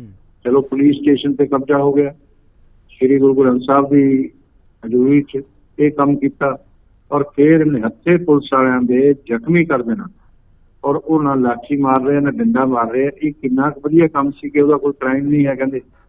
ਔਰ ਫਿਰ ਉਸ ਤੋਂ ਬਾਅਦ ਜਿਸ ਦਿਸ਼ਾ ਨੂੰ ਉਹ ਚੱਲ ਪਏ ਸੀ, ਉਸ ਤਰ੍ਹਾਂ ਦੀਆਂ ਗੱਲਾਂ, ਉਸ ਤਰ੍ਹਾਂ ਦੀ ਦਿਸ਼ਾ ਉਹ ਬਗਾਵਤ ਵਾਲੀ ਨਹੀਂ ਸੀ ਤੇ ਉਸ ਦੀ ਨਿੰਦਾ ਨਹੀਂ ਹੋਣੀ ਚਾਹੀਦੀ ਜੋ ਉਹਨਾਂ ਨੇ ਕੀਤਾ। ਪੁਲਿਸ ਵਾਲੇ ਵੀ ਕਿਸੇ ਦੇ ਬੱਚੇ ਨੇ, ਕੋਈ ਉਹਨਾਂ ਦਾ ਮਾਂ-ਬਾਪ ਹੋਣਾ, ਕੋਈ ਭੈਣ ਭਰਾ ਹੋਣਾ ਜ਼ਰੂਰੀ ਨਹੀਂ ਹੈ। ਜੇ ਅੰਮ੍ਰਿਤਪਾਲ ਦੇ ਅਧਿਕਾਰ ਨੇ ਤਾਂ ਉਹਨਾਂ ਦੇ ਵੀ ਅਧਿਕਾਰ ਨੇ ਪੁਲਿਸ ਚ ਡਿਊਟੀ ਕਰਨੀ। ਗਰੇਵਾਲ ਜੀ ਮੈਂ ਤਾਂ ਬੀਇੰਗ ਏ ਜਰਨਲਿਸਟ, ਦੇਖੋ ਮੈਂ ਅੰਮ੍ਰਿਤਪਾਲ ਨੂੰ ਡਿਫੈਂਡ ਕਰਨ ਦੀ ਜਾਂ ਫੈਂਡ ਕਰਨ ਦੀ ਗੱਲ ਨਹੀਂ ਕਰ ਰਿਹਾ, ਪਰ ਮਨੀਪੁਰ ਜਿੱਥੇ ਥਾਣੇ ਦੇ ਥਾਣੇ ਲੁੱਟੇ ਗਏ, ਜਿੱਥੇ ਘਰਾਂ ਦੇ ਘਰ ਸਾੜੇ ਗਏ, ਪਿੰਡਾਂ ਦੇ ਪਿੰਡ ਸਾੜੇ ਗਏ, ਇੱਥੇ ਜੋ ਹੋਇਆ ਬਿਲਕੁਲ ਠੀਕ ਹੈ, ਪਰ ਮਨੀਪੁਰ 'ਚ ਜੋ ਹੋਇਆ ਉਹ ਕੀ ਹੋਇਆ? ਇੱਕ ਮਿੰਟ ਗੱਲ ਤੇ ਸੁਣ ਲਓ ਜੀ। ਜੀ ਮਨੀਪੁਰ ਦਾ ਵੀ ਜਵਾਬ ਦੇਣਾ ਮੈਂ। ਫਿਰ ਅਸੀਂ ਕਿਸੇ ਜਗ੍ਹਾ ਵੀ ਆਮ ਆਦਮੀ ਪਾਰਟੀ ਸਰਕਾਰ ਦਾ ਵਿਰੋਧ ਨਹੀਂ ਕੀਤਾ, ਬੀਜੇਪੀ ਨੇ ਨਹੀਂ ਕੀਤਾ, ਬਾਕੀ ਲੋਕ ਕਰਦੇ ਰਹੇ। ਸਾਡੀ ਸਰਕਾਰ ਨੇ ਕਿਹਾ, ਇੰਟੈਲੀਜੈਂਸ ਇਨਪੁਟ ਸਾਂਝੀਆਂ ਕੀਤੀਆਂ, ਜੋ ਉਹਨਾਂ ਨੇ ਮਦਦ ਮੰਗੀ ਉਹ ਮਦਦ ਦਿੱਤੀ, ਉਹਨੂੰ ਗ੍ਰਿਫਤਾਰ ਕਰਨ 'ਚ, ਉਹਨੂੰ ਇਹ ਸਾਰਾ ਕੁਝ ਕਰਨ 'ਚ ਔਰ ਸ਼ਾਂਤੀ ਦੇ ਵਿੱਚ, ਔਰ ਕਿਸੇ ਤੇ ਲਾਠੀ ਨਹੀਂ ਚਲਾਈ, ਕਿਸੇ ਤੇ ਗੋਲੀ ਨਹੀਂ ਚਲਾਈ। ਇਸ ਤਰ੍ਹਾਂ ਦੀ ਪਾਲਿਸੀ ਬਣਾਈ ਤੇ ਉਹਦੇ 'ਚ ਸਟੇਟ ਗਵਰਨਮੈਂਟ ਨੇ ਵੀ ਸਹਿਯੋਗ ਦਿੱਤਾ, ਕਿਉਂਕਿ ਲਾਅ ਐਂਡ ਆਰਡਰ ਜਿਹੜਾ ਹੈਗਾ ਸਟੇਟ ਗਵਰਨਮੈਂਟ ਦੀ ਜ਼ਿੰਮੇਵਾਰੀ ਹੁੰਦੀ ਹੈ। ਇਸ ਕਰਕੇ ਇਹ ਹੋਇਆ, ਔਰ ਪੰਜਾਬ 'ਚ ਜਿਸ ਤਰ੍ਹਾਂ ਦਾ ਵਿਵਹਾਰ ਕੀਤਾ ਬਹੁਤ ਦੁਰਸਤ ਕੀਤਾ। ਤੇ ਮੈਂ ਇਹ ਸਮਝਦਾ ਕਿ ਇਹ ਜਿਹੜਾ ਵਿਵਹਾਰ ਸੀ ਇਹ ਸਟੇਟ ਗਵਰਨਮੈਂਟ ਨੇ ਵੀ ਅੱਛਾ ਕੀਤਾ, ਕੋਆਪਰੇਟ ਕੀਤਾ, ਔਰ ਸੈਂਟਰ ਨੇ ਵੀ ਉਹਨਾਂ ਨਾਲ ਕੋਆਪਰੇਟ ਕੀਤਾ। ਉਸ ਦੀ ਪ੍ਰਸ਼ੰਸਾ ਕਰਨੀ ਚਾਹੀਦੀ ਹੈ। ਔਰ ਦੂਸਰਾ ਮੈਂ ਇਹ ਕਹਿਣਾ ਕਿ ਜਿਹੜਾ ਮਨੀਪੁਰ ਦੀਆਂ ਘਟਨਾਵਾਂ ਨੇ, ਉਹ ਦੇਖੋ law and order state government ਨੇ ਕਰਨਾ ਹੁੰਦਾ, ਉਹਨਾਂ ਦਾ ਕੰਮ ਹੁੰਦਾ। ਉਹਨਾਂ ਨੂੰ ਸਹਿਯੋਗ ਜਿਹੜਾ ਹੈਗਾ ਉਹ ਕੇਂਦਰ ਸਰਕਾਰ ਨੇ ਦੇਣਾ ਹੁੰਦਾ। ਉਹ ਆਇਡੈਂਟੀਫਾਈ ਹੋ ਲੈਣਗੇ, ਮਿਲਣਗੀਆਂ, ਸਜ਼ਾਵਾਂ ਮਿਲਣਗੀਆਂ। ਇਹ ਜਲਦਬਾਜ਼ੀ ਕਰਨ ਵਾਲਾ ਕੰਮ ਨਹੀਂ ਹੈ, ਬੜਾ ਸੈਂਸਿਟਿਵ ਮਸਲਾ ਮਣੀਪੁਰ ਦਾ। ਹੁਣ ਸਾਰੇ ਡਿਸਕਸ ਕਰ ਰਹੇ ਆ। ਮੈਂ ਤਰੁਣ ਗੋਗੋਈ ਜੀ ਦੀ ਇੱਕ ਗੱਲ ਜਿਹੜੀ ਅੱਜ ਉਹਨਾਂ ਨੇ ਬੋਲੀ ਹੈ ਉੱਥੇ ਆਪੋਜੀਸ਼ਨ ਦੇ ਤਰਫੋਂ ਕਿ ਅਸੀਂ ਸਹਿਯੋਗ ਕਰਾਂਗੇ ਸਰਕਾਰ ਦਾ, ਉਹ ਬੜੀ ਅੱਛੀ ਗੱਲ ਹੈ। ਇਸੇ ਤਰ੍ਹਾਂ ਦਾ ਐਟੀਟਿਊਡ ਹੋਣਾ ਚਾਹੀਦਾ ਔਰ ਇਹ ਕੰਟਰੋਲ ਹੋ ਜਾਣਾ ਸਾਰਾ। ਕੋਈ ਸਟੇਟ ਗਵਰਨਮੈਂਟ, ਕੋਈ ਚੀਫ ਮਿਨਿਸਟਰ ਇਹ ਨਹੀਂ ਚਾਹੁੰਦਾ ਹੁੰਦਾ ਕਿ ਉਹਦੀ ਸਟੇਟ ਡਿਸਟਰਬ ਹੋਵੇ, ਔਰ ਕੋਈ ਵੀ ਸਰਕਾਰ ਨਹੀਂ ਚਾਹੁੰਦੀ ਹੁੰਦੀ, ਪਰ ਹੋ ਜਾਂਦੇ ਆ। ਗਰੇਵਾਲ ਜੀ ਤੁਹਾਡੀ ਗੱਲ ਆ ਗਈ। ਆਪਣਾ ਹਰਜੀਤ ਭੁੱਲਰ ਹੋਣੀ ਚਾਹੀਦਾ ਇਸ ਮਾਮਲੇ ਤੇ ਕੋਈ ਸਵਾਲ ਲੈਣਾ ਜਾਂ ਆਪਣੀ ਗੱਲ ਕਹਿਣੀ ਚਾਹੁੰਦੇ, ਆਪਾਂ ਉਹਨਾਂ ਦੀ ਗੱਲ ਸੁਣ ਲਈਏ ਕੀ ਕਹਿੰਦੇ ਆ। ਬਿਲਕੁਲ ਭੁੱਲਰ ਸਾਹਿਬ। ਸਿੱਧੂ ਸਾਹਿਬ, ਗਰੇਵਾਲ ਸਾਹਿਬ ਮੇਰੇ ਵੱਡੇ ਭਰਾ ਨੇ। ਮੈਂ ਸਿਰਫ ਇੰਨੀ ਗੱਲ ਕਹਿਣੀ ਚਾਹੁੰਦਾ ਹਾਂ ਕਿ ਠੀਕ ਹੈ, ਉਹਨਾਂ ਨੇ ਕਿਹਾ ਅਸੀਂ ਕੋਈ ਅੰਮ੍ਰਿਤਪਾਲ ਦੇ ਹੱਥ ਹੋ ਕੇ ਨਹੀਂ ਬਣ ਰਹੇ, ਕੋਈ ਅੰਮ੍ਰਿਤਪਾਲ ਨੂੰ ਅਸੀਂ ਕੋਈ ਸਰਟੀਫਿਕੇਟ ਨਹੀਂ ਦੇ ਰਹੇ ਕਿਸੇ ਚੀਜ਼ ਦਾ, ਅਸੀਂ ਕੋਈ ਉਹਨਾਂ ਦੇ ਨਾਲ ਸਹਿਮਤ ਨਹੀਂ ਹਾਂ ਉਹਦੀਆਂ ਗੱਲਾਂ ਦੇ ਨਾਲ। ਲੇਕਿਨ ਗੱਲ ਇੱਥੇ ਇਹ ਆਉਂਦੀ ਹੈ ਕਿ ਹਰਿਆਣੇ ਦੇ ਵਿੱਚ 2 ਪੁਲਿਸ ਵਾਲੇ ਜਿਹੜੇ ਆ ਮਾਰ ਦਿੱਤੇ ਜਾਂਦੇ ਆ, ਥਾਣਾ ਫੂਕ ਦਿੱਤਾ ਜਾਂਦਾ ਹੈ, ਪੁਲਿਸ ਵਾਲਿਆਂ ਦੀਆਂ ਗੱਡੀਆਂ ਫੂਕ ਦਿੱਤੀਆਂ ਜਾਂਦੀਆਂ ਨੇ, ਬੈਰੀਕੇਡ ਫੂਕ ਦਿੱਤੀਆਂ ਜਾਂਦੀਆਂ ਨੇ, 1000 ਤੋਂ ਉੱਤੇ ਦੁਕਾਨਾਂ ਫੂਕ ਦਿੱਤੀਆਂ ਜਾਂਦੀਆਂ, ਕਤਲੇਆਮ ਹੁੰਦਾ ਹੈ, ਲੋਕਾਂ ਦੇ ਘਰ ਫੂਕੇ ਜਾਂਦੇ ਨੇ, ਪੱਥਰਬਾਜ਼ੀ ਹੁੰਦੀ ਹੈ। ਔਰ ਇੱਕ ਵਿਅਕਤੀ ਜਿਹੜਾ ਮੀਡੀਆ ਦੇ ਵਿੱਚ ਆ ਕੇ ਸੋਸ਼ਲ ਮੀਡੀਆ ਦੇ ਉੱਤੇ ਬਾਰ-ਬਾਰ ਵਕਾਰ ਰਿਹਾ ਹੈ, ਔਰ ਜਿਹੜਾ 2 ਕਤਲਾਂ ਦੇ ਵਿੱਚ ਆਲਰੇਡੀ ਭਗੌੜਾ ਹੈ, ਕਿਉਂ ਨਹੀਂ NSA ਲਾਈ ਜਾਂਦੀ ਉੱਤੇ? ਕਿਉਂ ਨਹੀਂ ਉਹਨਾਂ ਲੋਕਾਂ ਨੂੰ ਫੜਿਆ ਜਾਂਦਾ? ਕਿਉਂ ਨਹੀਂ ਉਹਨਾਂ ਨੂੰ ਇੱਕ ਵੱਖਵਾਦੀ ਤੌਰ ਤੇ ਵੇਖਿਆ ਜਾਂਦਾ? ਕਿਉਂ ਨਹੀਂ ਦੇਸ਼ ਵਿਰੋਧੀ ਦੇਖਿਆ ਜਾਂਦਾ ਉਹਨਾਂ ਨੂੰ? ਇਹ ਪੰਜਾਬ ਦੇ ਉੱਤੇ ਕਿਉਂ ਆਰੀ ਚੱਲਦੀ ਹੈ? ਮੈਂ ਕਹਿੰਦਾ ਠੀਕ ਹੈ, ਗਲਤ ਕੀਤਾ ਅੰਮ੍ਰਿਤਪਾਲ ਨੇ ਜੋ ਵੀ ਕੀਤਾ, ਲੇਕਿਨ NSA ਲਾਉਣ ਵਾਸਤੇ ਪੰਜਾਬ ਹੀ ਕਿਉਂ ਬਚਿਆ ਹੋਇਆ? ਜਦੋਂ ਇਹ ਚੀਜ਼ ਦੂਸਰੀ ਸਟੇਟ 'ਚ ਹੁੰਦੀ ਹੈ ਔਰ ਜਿੱਥੇ ਇੱਕ ਫਿਰਕਾ ਜਿਹੜਾ ਹੈਗਾ ਦੂਜੇ ਫਿਰਕੇ ਦੇ ਉੱਤੇ ਕਰਦਾ ਹੈ, ਔਰ ਉਹ ਚੀਜ਼ ਦਾ ਨਤੀਜਾ ਪੰਜਾਬ 'ਚ ਹੀ ਹੋਇਆ। ਔਰ ਮੈਨੂੰ ਇਹ ਕਹਿਣ ਕੋਈ ਗੁਰੇਜ਼ ਨਹੀਂ ਹੈ ਕਿ ਅਗਰ ਸੂਰੀ ਮਾਰਿਆ ਗਿਆ ਤੇ ਆਪਣੀਆਂ ਕਰਤੂਤਾਂ ਕਰਕੇ ਮਾਰਿਆ ਗਿਆ, ਆਪਣੀ ਬੋਲਬਾਨੀ ਕਰਕੇ ਮਾਰਿਆ ਗਿਆ। ਔਰ ਜੇ ਉਹ ਬੋਲਬਾਨੀ ਦੇ ਉੱਤੇ ਕੰਟਰੋਲ ਕੀਤਾ ਜਾਂਦਾ, ਟਾਈਮ ਰਹਿੰਦੇ ਸਰਕਾਰ ਉਹ ਉੱਤੇ ਸੰਗਿਆਨ ਲੈਂਦੀ, ਔਰ ਅੱਜ ਵੀ ਜਿਹੜੇ ਕਰ ਰਹੇ ਉਹਨਾਂ ਦੇ ਸੰਗਿਆਨ ਲਵੇ, ਤੇ ਹੋ ਸਕਦਾ ਹੈ ਕਿ ਆਪਣੀ ਸਿਕਿਉਰਿਟੀ ਜਿਹੜੀ ਹੈ ਘੱਟ ਦੇਣੀ ਪਵੇ ਲੋਕਾਂ ਨੂੰ, ਤੇ ਆਪਣਾ ਪੰਜਾਬ ਦੇ ਵਿੱਚ ਤੁਹਾਡਾ ਵੀ ਬਣਾ ਗਿਆ। ਬਾਕੀ ਕਿ ਜੋ ਵਤੀਰਾ ਪੰਜਾਬ 'ਚ ਕੀਤਾ ਜਾਂਦਾ ਉਹ ਵਤੀਰਾ ਹਰਿਆਣਾ 'ਚ ਕਿਉਂ ਨਹੀਂ ਹੋਇਆ ਉਹਨਾਂ ਲੋਕਾਂ ਦੇ ਨਾਲ? ਆਪਾਂ ਜਵਾਬ ਲੈਣੇ ਆ ਬਾਕੀ ਮਹਿਮਾਨਾਂ ਤੋਂ ਵੀ। ਗਰੇਵਾਲ ਸਾਹਿਬ, ਬਾਕੀ ਵੀ ਮੈਂ ਰਾਏ ਲੈ ਲਾਂ, ਸਵਾਲ ਲੈ ਲਾਂ, ਫਿਰ ਇਕੱਠੇ ਹੀ ਜਵਾਬ ਆਪਾਂ ਲੈਣੇ, ਕਿਉਂਕਿ ਮੁੱਦੇ ਇੱਕੋ ਤੇ ਹੀ ਸਵਾਲ ਆ ਰਹੇ ਆ। ਡਾਕਟਰ ਬਰਾਗੀ ਕੁਝ ਕਹਿਣਾ ਚਾਹੁੰਦੇ ਆ? ਮੈਂ ਸਿਰਫ ਕਹਿਣਾ ਇਹ ਚਾਹੁੰਦਾ ਭੁੱਲਰ ਜੀ, ਮੈਨੂੰ ਪੂਰੀ ਉਮੀਦ ਆ ਤੁਸੀਂ ਇਸ ਮੇਰੀ ਸਟੇਟਮੈਂਟ ਦਾ ਸਿਆਸੀਕਰਨ ਨਹੀਂ ਕਰੋਗੇ, ਤੇ ਡਿਬੇਟ ਜਿਵੇਂ ਸਾਰਥਿਕ ਵੇ ਨਾਲ ਚੱਲਦੀ ਆ ਆਪਾਂ ਸਹਿਜਤਾ ਦੇ ਨਾਲ ਚਲਾਵਾਂਗੇ, ਕਿਉਂਕਿ ਆਪਣੇ ਸੁਣਨ ਜਾਂ ਦੇਖਣ ਵਾਲਿਆਂ ਨੂੰ ਵੀ ਇੱਕ ਕੋਈ ਸਮਝ ਚ ਆਵੇ। ਵੱਡਾ ਕੁਐਸਚਨ ਹੈਗਾ, ਇਹ ਮਾੜੀ ਗੱਲ ਹੈਗੀ ਆ। NSA ਲਾਉਣਾ, ਹਾਰਡ ਪ੍ਰੋਵੀਜ਼ਨਸ ਲਾਉਣੀਆਂ ਕਿਸੇ ਦੇ ਵੀ ਅਗੇਂਸਟ ਚੰਗੀ ਗੱਲ ਨਹੀਂ ਗੀ। ਜਿਹੜਾ ਵਰਤਾਰਾ ਪੰਜਾਬ ਜਾਂ ਮਿਨੋਰਟੀ ਨਾਲ ਹੁੰਦਾ, ਮੈਂ ਉਸ ਦੇ ਬਰਖਲਾਫ ਆ, ਨਹੀਂ ਹੋਣਾ ਚਾਹੀਦਾ, ਚਾਹੇ ਦੇਸ਼ ਦੇ ਕਿਸੇ ਵੀ ਕੋਨੇ ਦੇ ਵਿੱਚ ਹੋਵੇ। ਹਾਂ, ਸਵਾਲ ਜ਼ਰੂਰ ਤੁਹਾਡਾ ਵਾਜਬ ਹੈਗਾ ਵਾ, ਪਰ ਇਹਨੂੰ ਆਪਾਂ ਨੂੰ ਸਮਝਣ ਦੀ ਵੀ ਲੋੜ ਹੈਗੀ ਆ। ਹਰੇਕ ਸਿੱਕੇ ਦੇ 2 ਪਹਿਲੂ ਹੁੰਦੇ ਆ। ਪੰਜਾਬੀ ਡੈਸਪੋਰਾ ਸਾਰੀ ਦੁਨੀਆ ਦੇ ਵਿੱਚ ਫੈਲਿਆ ਪਿਆ ਵਾ, ਨੋ ਡਾਊਟ। ਹਿੰਦੂ ਡੈਸਪੋਰਾ ਵੀ ਸਾਰੀ ਦੁਨੀਆ ਦੇ ਵਿੱਚ ਫੈਲਿਆ ਪਿਆ ਵਾ, ਤੇ ਪਰ ਕਿਤੇ ਨਾ ਕਿਤੇ ਤੁਹਾਨੂੰ ਵੀ ਪਤਾ, ਮੈਨੂੰ ਵੀ ਪਤਾ ਵਾ, ਜਿਹੜੀ ਪੰਜਾਬ ਦੀ ਪਿੱਛੇ ਜੇ ਆਪਣੇ ਨਲਾਇਕ ਲੀਡਰਾਂ ਦੇ ਕਰਕੇ ਇੱਕ ਪੋਲੀਟੀਕਲ ਹਿਸਟਰੀ ਰਹੀ ਆ, ਜਿਹਦਾ ਟੈਰਰਿਜ਼ਮ ਇੱਥੇ ਆਇਆ, ਜਵਾਕਾਂ ਦਾ ਕਾਂਡ ਹੋਇਆ, ਮੁੰਡੇ ਮਰੇ ਆ, ਨੌਜਵਾਨ ਮੁੰਡੇ ਮਰੇ, ਇੱਕ ਜਨਰੇਸ਼ਨ ਚਲੀ ਗਈ ਆ। ਕੁਝ ਸਾਡੇ ਸੱਜਣ ਉਹੋ ਜਿਹੇ ਬਾਹਰ ਵੀ ਬੈਠੇ ਆ ਜਿਹੜੇ ਪੰਜਾਬ ਨੂੰ ਲੋੜ ਤੋਂ ਵੱਧ ਪਿਆਰ ਕਰਦੇ ਆ। ਕਿਤੇ ਨਾ ਕਿਤੇ ਸਾਡੇ ਕੋਲੇ ਕੇਸ ਵੀ ਉਹੋ ਜਿਹੇ ਆਉਂਦੇ ਆ ਵੀ ਉਹ ਇਲੀਗਲ ਫੰਡਿੰਗਸ ਵੀ ਬਾਹਰੋਂ ਹੁੰਦੀਆਂ ਵਾ, ਜਿੱਥੇ ਕਰਕੇ ਕਿਤੇ ਨਾ ਕਿਤੇ ਮੈਨੂੰ ਲੱਗਦਾ, ਮੇਰੀ ਸਮਝ ਹੈਗੀ ਆ, ਸ਼ਾਇਦ ਤੁਸੀਂ ਮੇਰੇ ਨਾਲ ਐਗਰੀ ਨਾ ਹੋਵੇ, ਸ਼ਾਇਦ ਜਾਂ ਤੁਹਾਡਾ ਪੋਲੀਟੀਕਲ ਸਕੋਰ ਮੇਰੇ ਨਾਲ ਐਗਰੀ ਹੋਣ ਦੀ ਤੁਹਾਨੂੰ ਮਨਜ਼ੂਰੀ ਨਾ ਦਿੰਦਾ ਹੋਵੇ, ਬਈ NSA ਜਾਂ ਨੈਸ਼ਨਲ ਲੈਵਲ ਦਾ ਕੋਈ ਵੀ ਐਕਟ ਲਾਉਣਾ ਗਵਰਨਮੈਂਟ ਦੀ ਮਜਬੂਰੀ ਹੋ ਜਾਂਦੀ ਆ। ਆਪਾਂ ਡਿਬੇਟ ਕਰਦੇ ਆ, ਕਰਨੀ ਵੀ ਚਾਹੀਦੀ ਆ, ਕਿਉਂਕਿ ਆਈ ਓਪਨਰਸ ਹੁੰਦੀਆਂ ਹੈਗੀਆਂ। ਪਰ ਕਿਸੇ ਵੀ ਚੀਜ਼ ਨੂੰ ਕਿਊਮਨਲ ਕਲਰ ਦੇਣਾ, ਚਾਹੇ ਆਪਾਂ ਸਿੱਖ ਕੌਮ ਦੇ ਵਿੱਚ ਰਹਿ ਕੇ ਦਈਏ, ਚਾਹੇ ਹਿੰਦੂ ਦੇ, ਚਾਹੇ ਮੁਸਲਿਮ ਦੇ ਵਿੱਚ, ਮੈਨੂੰ ਲੱਗਦਾ ਉਹ ਸਮੁੱਚੀ ਜਮਾਤ ਜਾਂ ਸਮੁੱਚੇ ਦੇਸ਼ ਦੇ ਫੇਵਰ 'ਚ ਨਹੀਂ ਹੁੰਦਾ।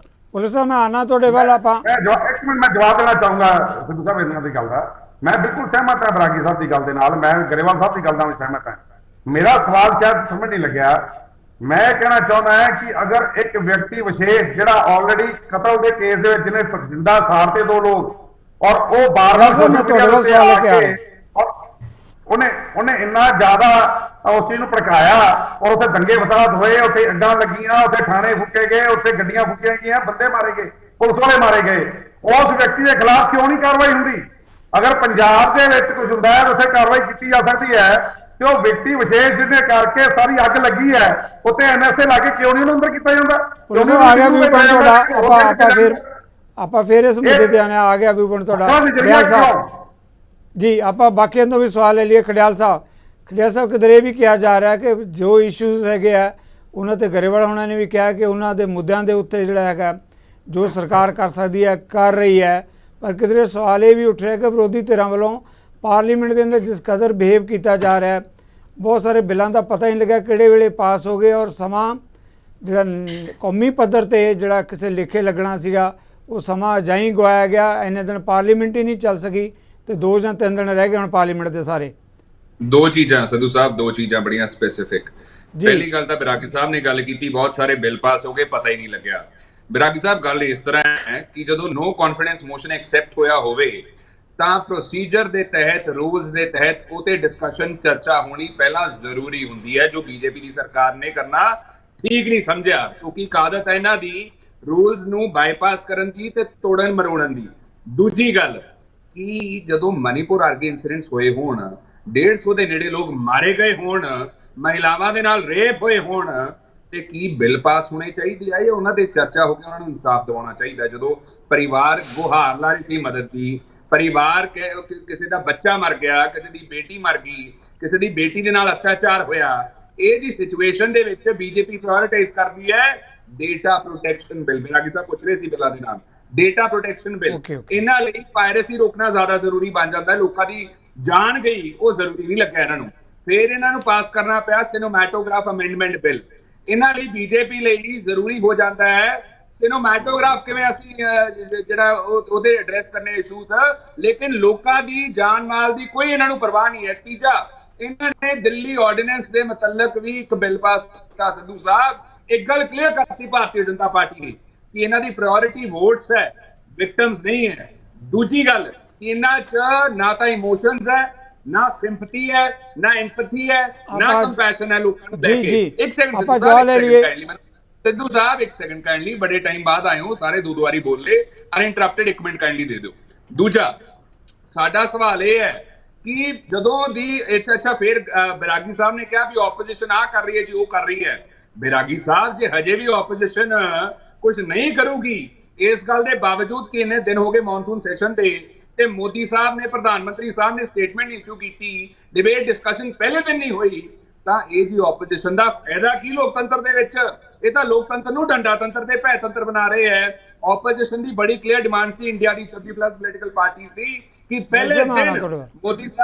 ਪਹਿਲੇ ਦਿਨ ਮੋਦੀ ਸਾਹਿਬ ਸਟੇਟਮੈਂਟ ਇਸ਼ੂ ਕਰਨ, ਉਹ ਤੋਂ ਬਾਅਦ ਨਾਲ ਦੀ ਨਾਲ ਡਿਬੇਟ ਡਿਸਕਸ਼ਨ ਹੋਵੇ, ਜੋ ਕਾਇਦੇ ਅਨੁਸਾਰ ਵੀ ਇਹਨਾਂ ਨੂੰ ਕਰਨਾ ਚਾਹੀਦਾ ਸੀ, ਜੋ ਨਹੀਂ ਕੀਤਾ। ਦੂਜੀ ਗੱਲ ਮੈਂ ਤੇ ਗੱਲ ਸਪਸ਼ਟ ਕਰਦਾ ਕਿ ਇੱਕ ਅੱਛੇ ਲੋਕਤੰਤਰ ਦੇ ਵਿੱਚ ਨਾ ਸਵਾਲ ਸਰਕਾਰ ਨੂੰ ਹੁੰਦੇ ਹੈ ਤੇ ਆਪੋਜੀਸ਼ਨ ਨੂੰ ਨਹੀਂ ਹੁੰਦੇ। ਲੇਕਿਨ ਫਿਰ ਵੀ ਮੈਂ ਦੱਸਦਾ ਕਿ ਆਪੋਜੀਸ਼ਨ ਵੱਲੋਂ ਰਾਹੁਲ ਗਾਂਧੀ ਜੀ ਮਣੀਪੁਰ ਗਏ ਸੀ ਜਦੋਂ ਮੋਦੀ ਜੀ ਜਾ ਨਹੀਂ ਸਕੇ ਸੀਗੇ ਤੇ ਉਹਨਾਂ ਨੂੰ ਰੋਕਣ ਦੀ ਪੁਰਜ਼ੋਰ ਕੋਸ਼ਿਸ਼ ਕੀਤੀ।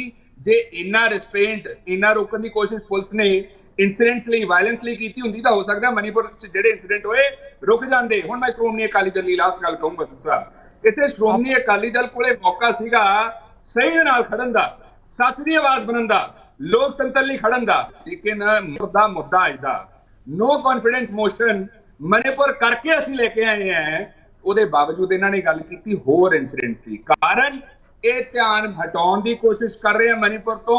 ਬੀਜੇਪੀ ਚਾਹੁੰਦੇ ਆ ਕਿ ਬੀਜੇਪੀ ਦੀ ਆਲੋਚਨਾ ਇੱਕ ਸੈਕਿੰਡ ਮੈਂ ਸਾਰੇ ਮਹਿਮਾਨਾਂ ਨੂੰ ਮੈਂ ਮੁਕੰਮਲ ਕਰ ਲਾਂ ਬਸ, ਤਾਂ ਕਿ ਬੀਜੇਪੀ ਦੀ ਆਲੋਚਨਾ ਨਾ ਹੋਵੇ।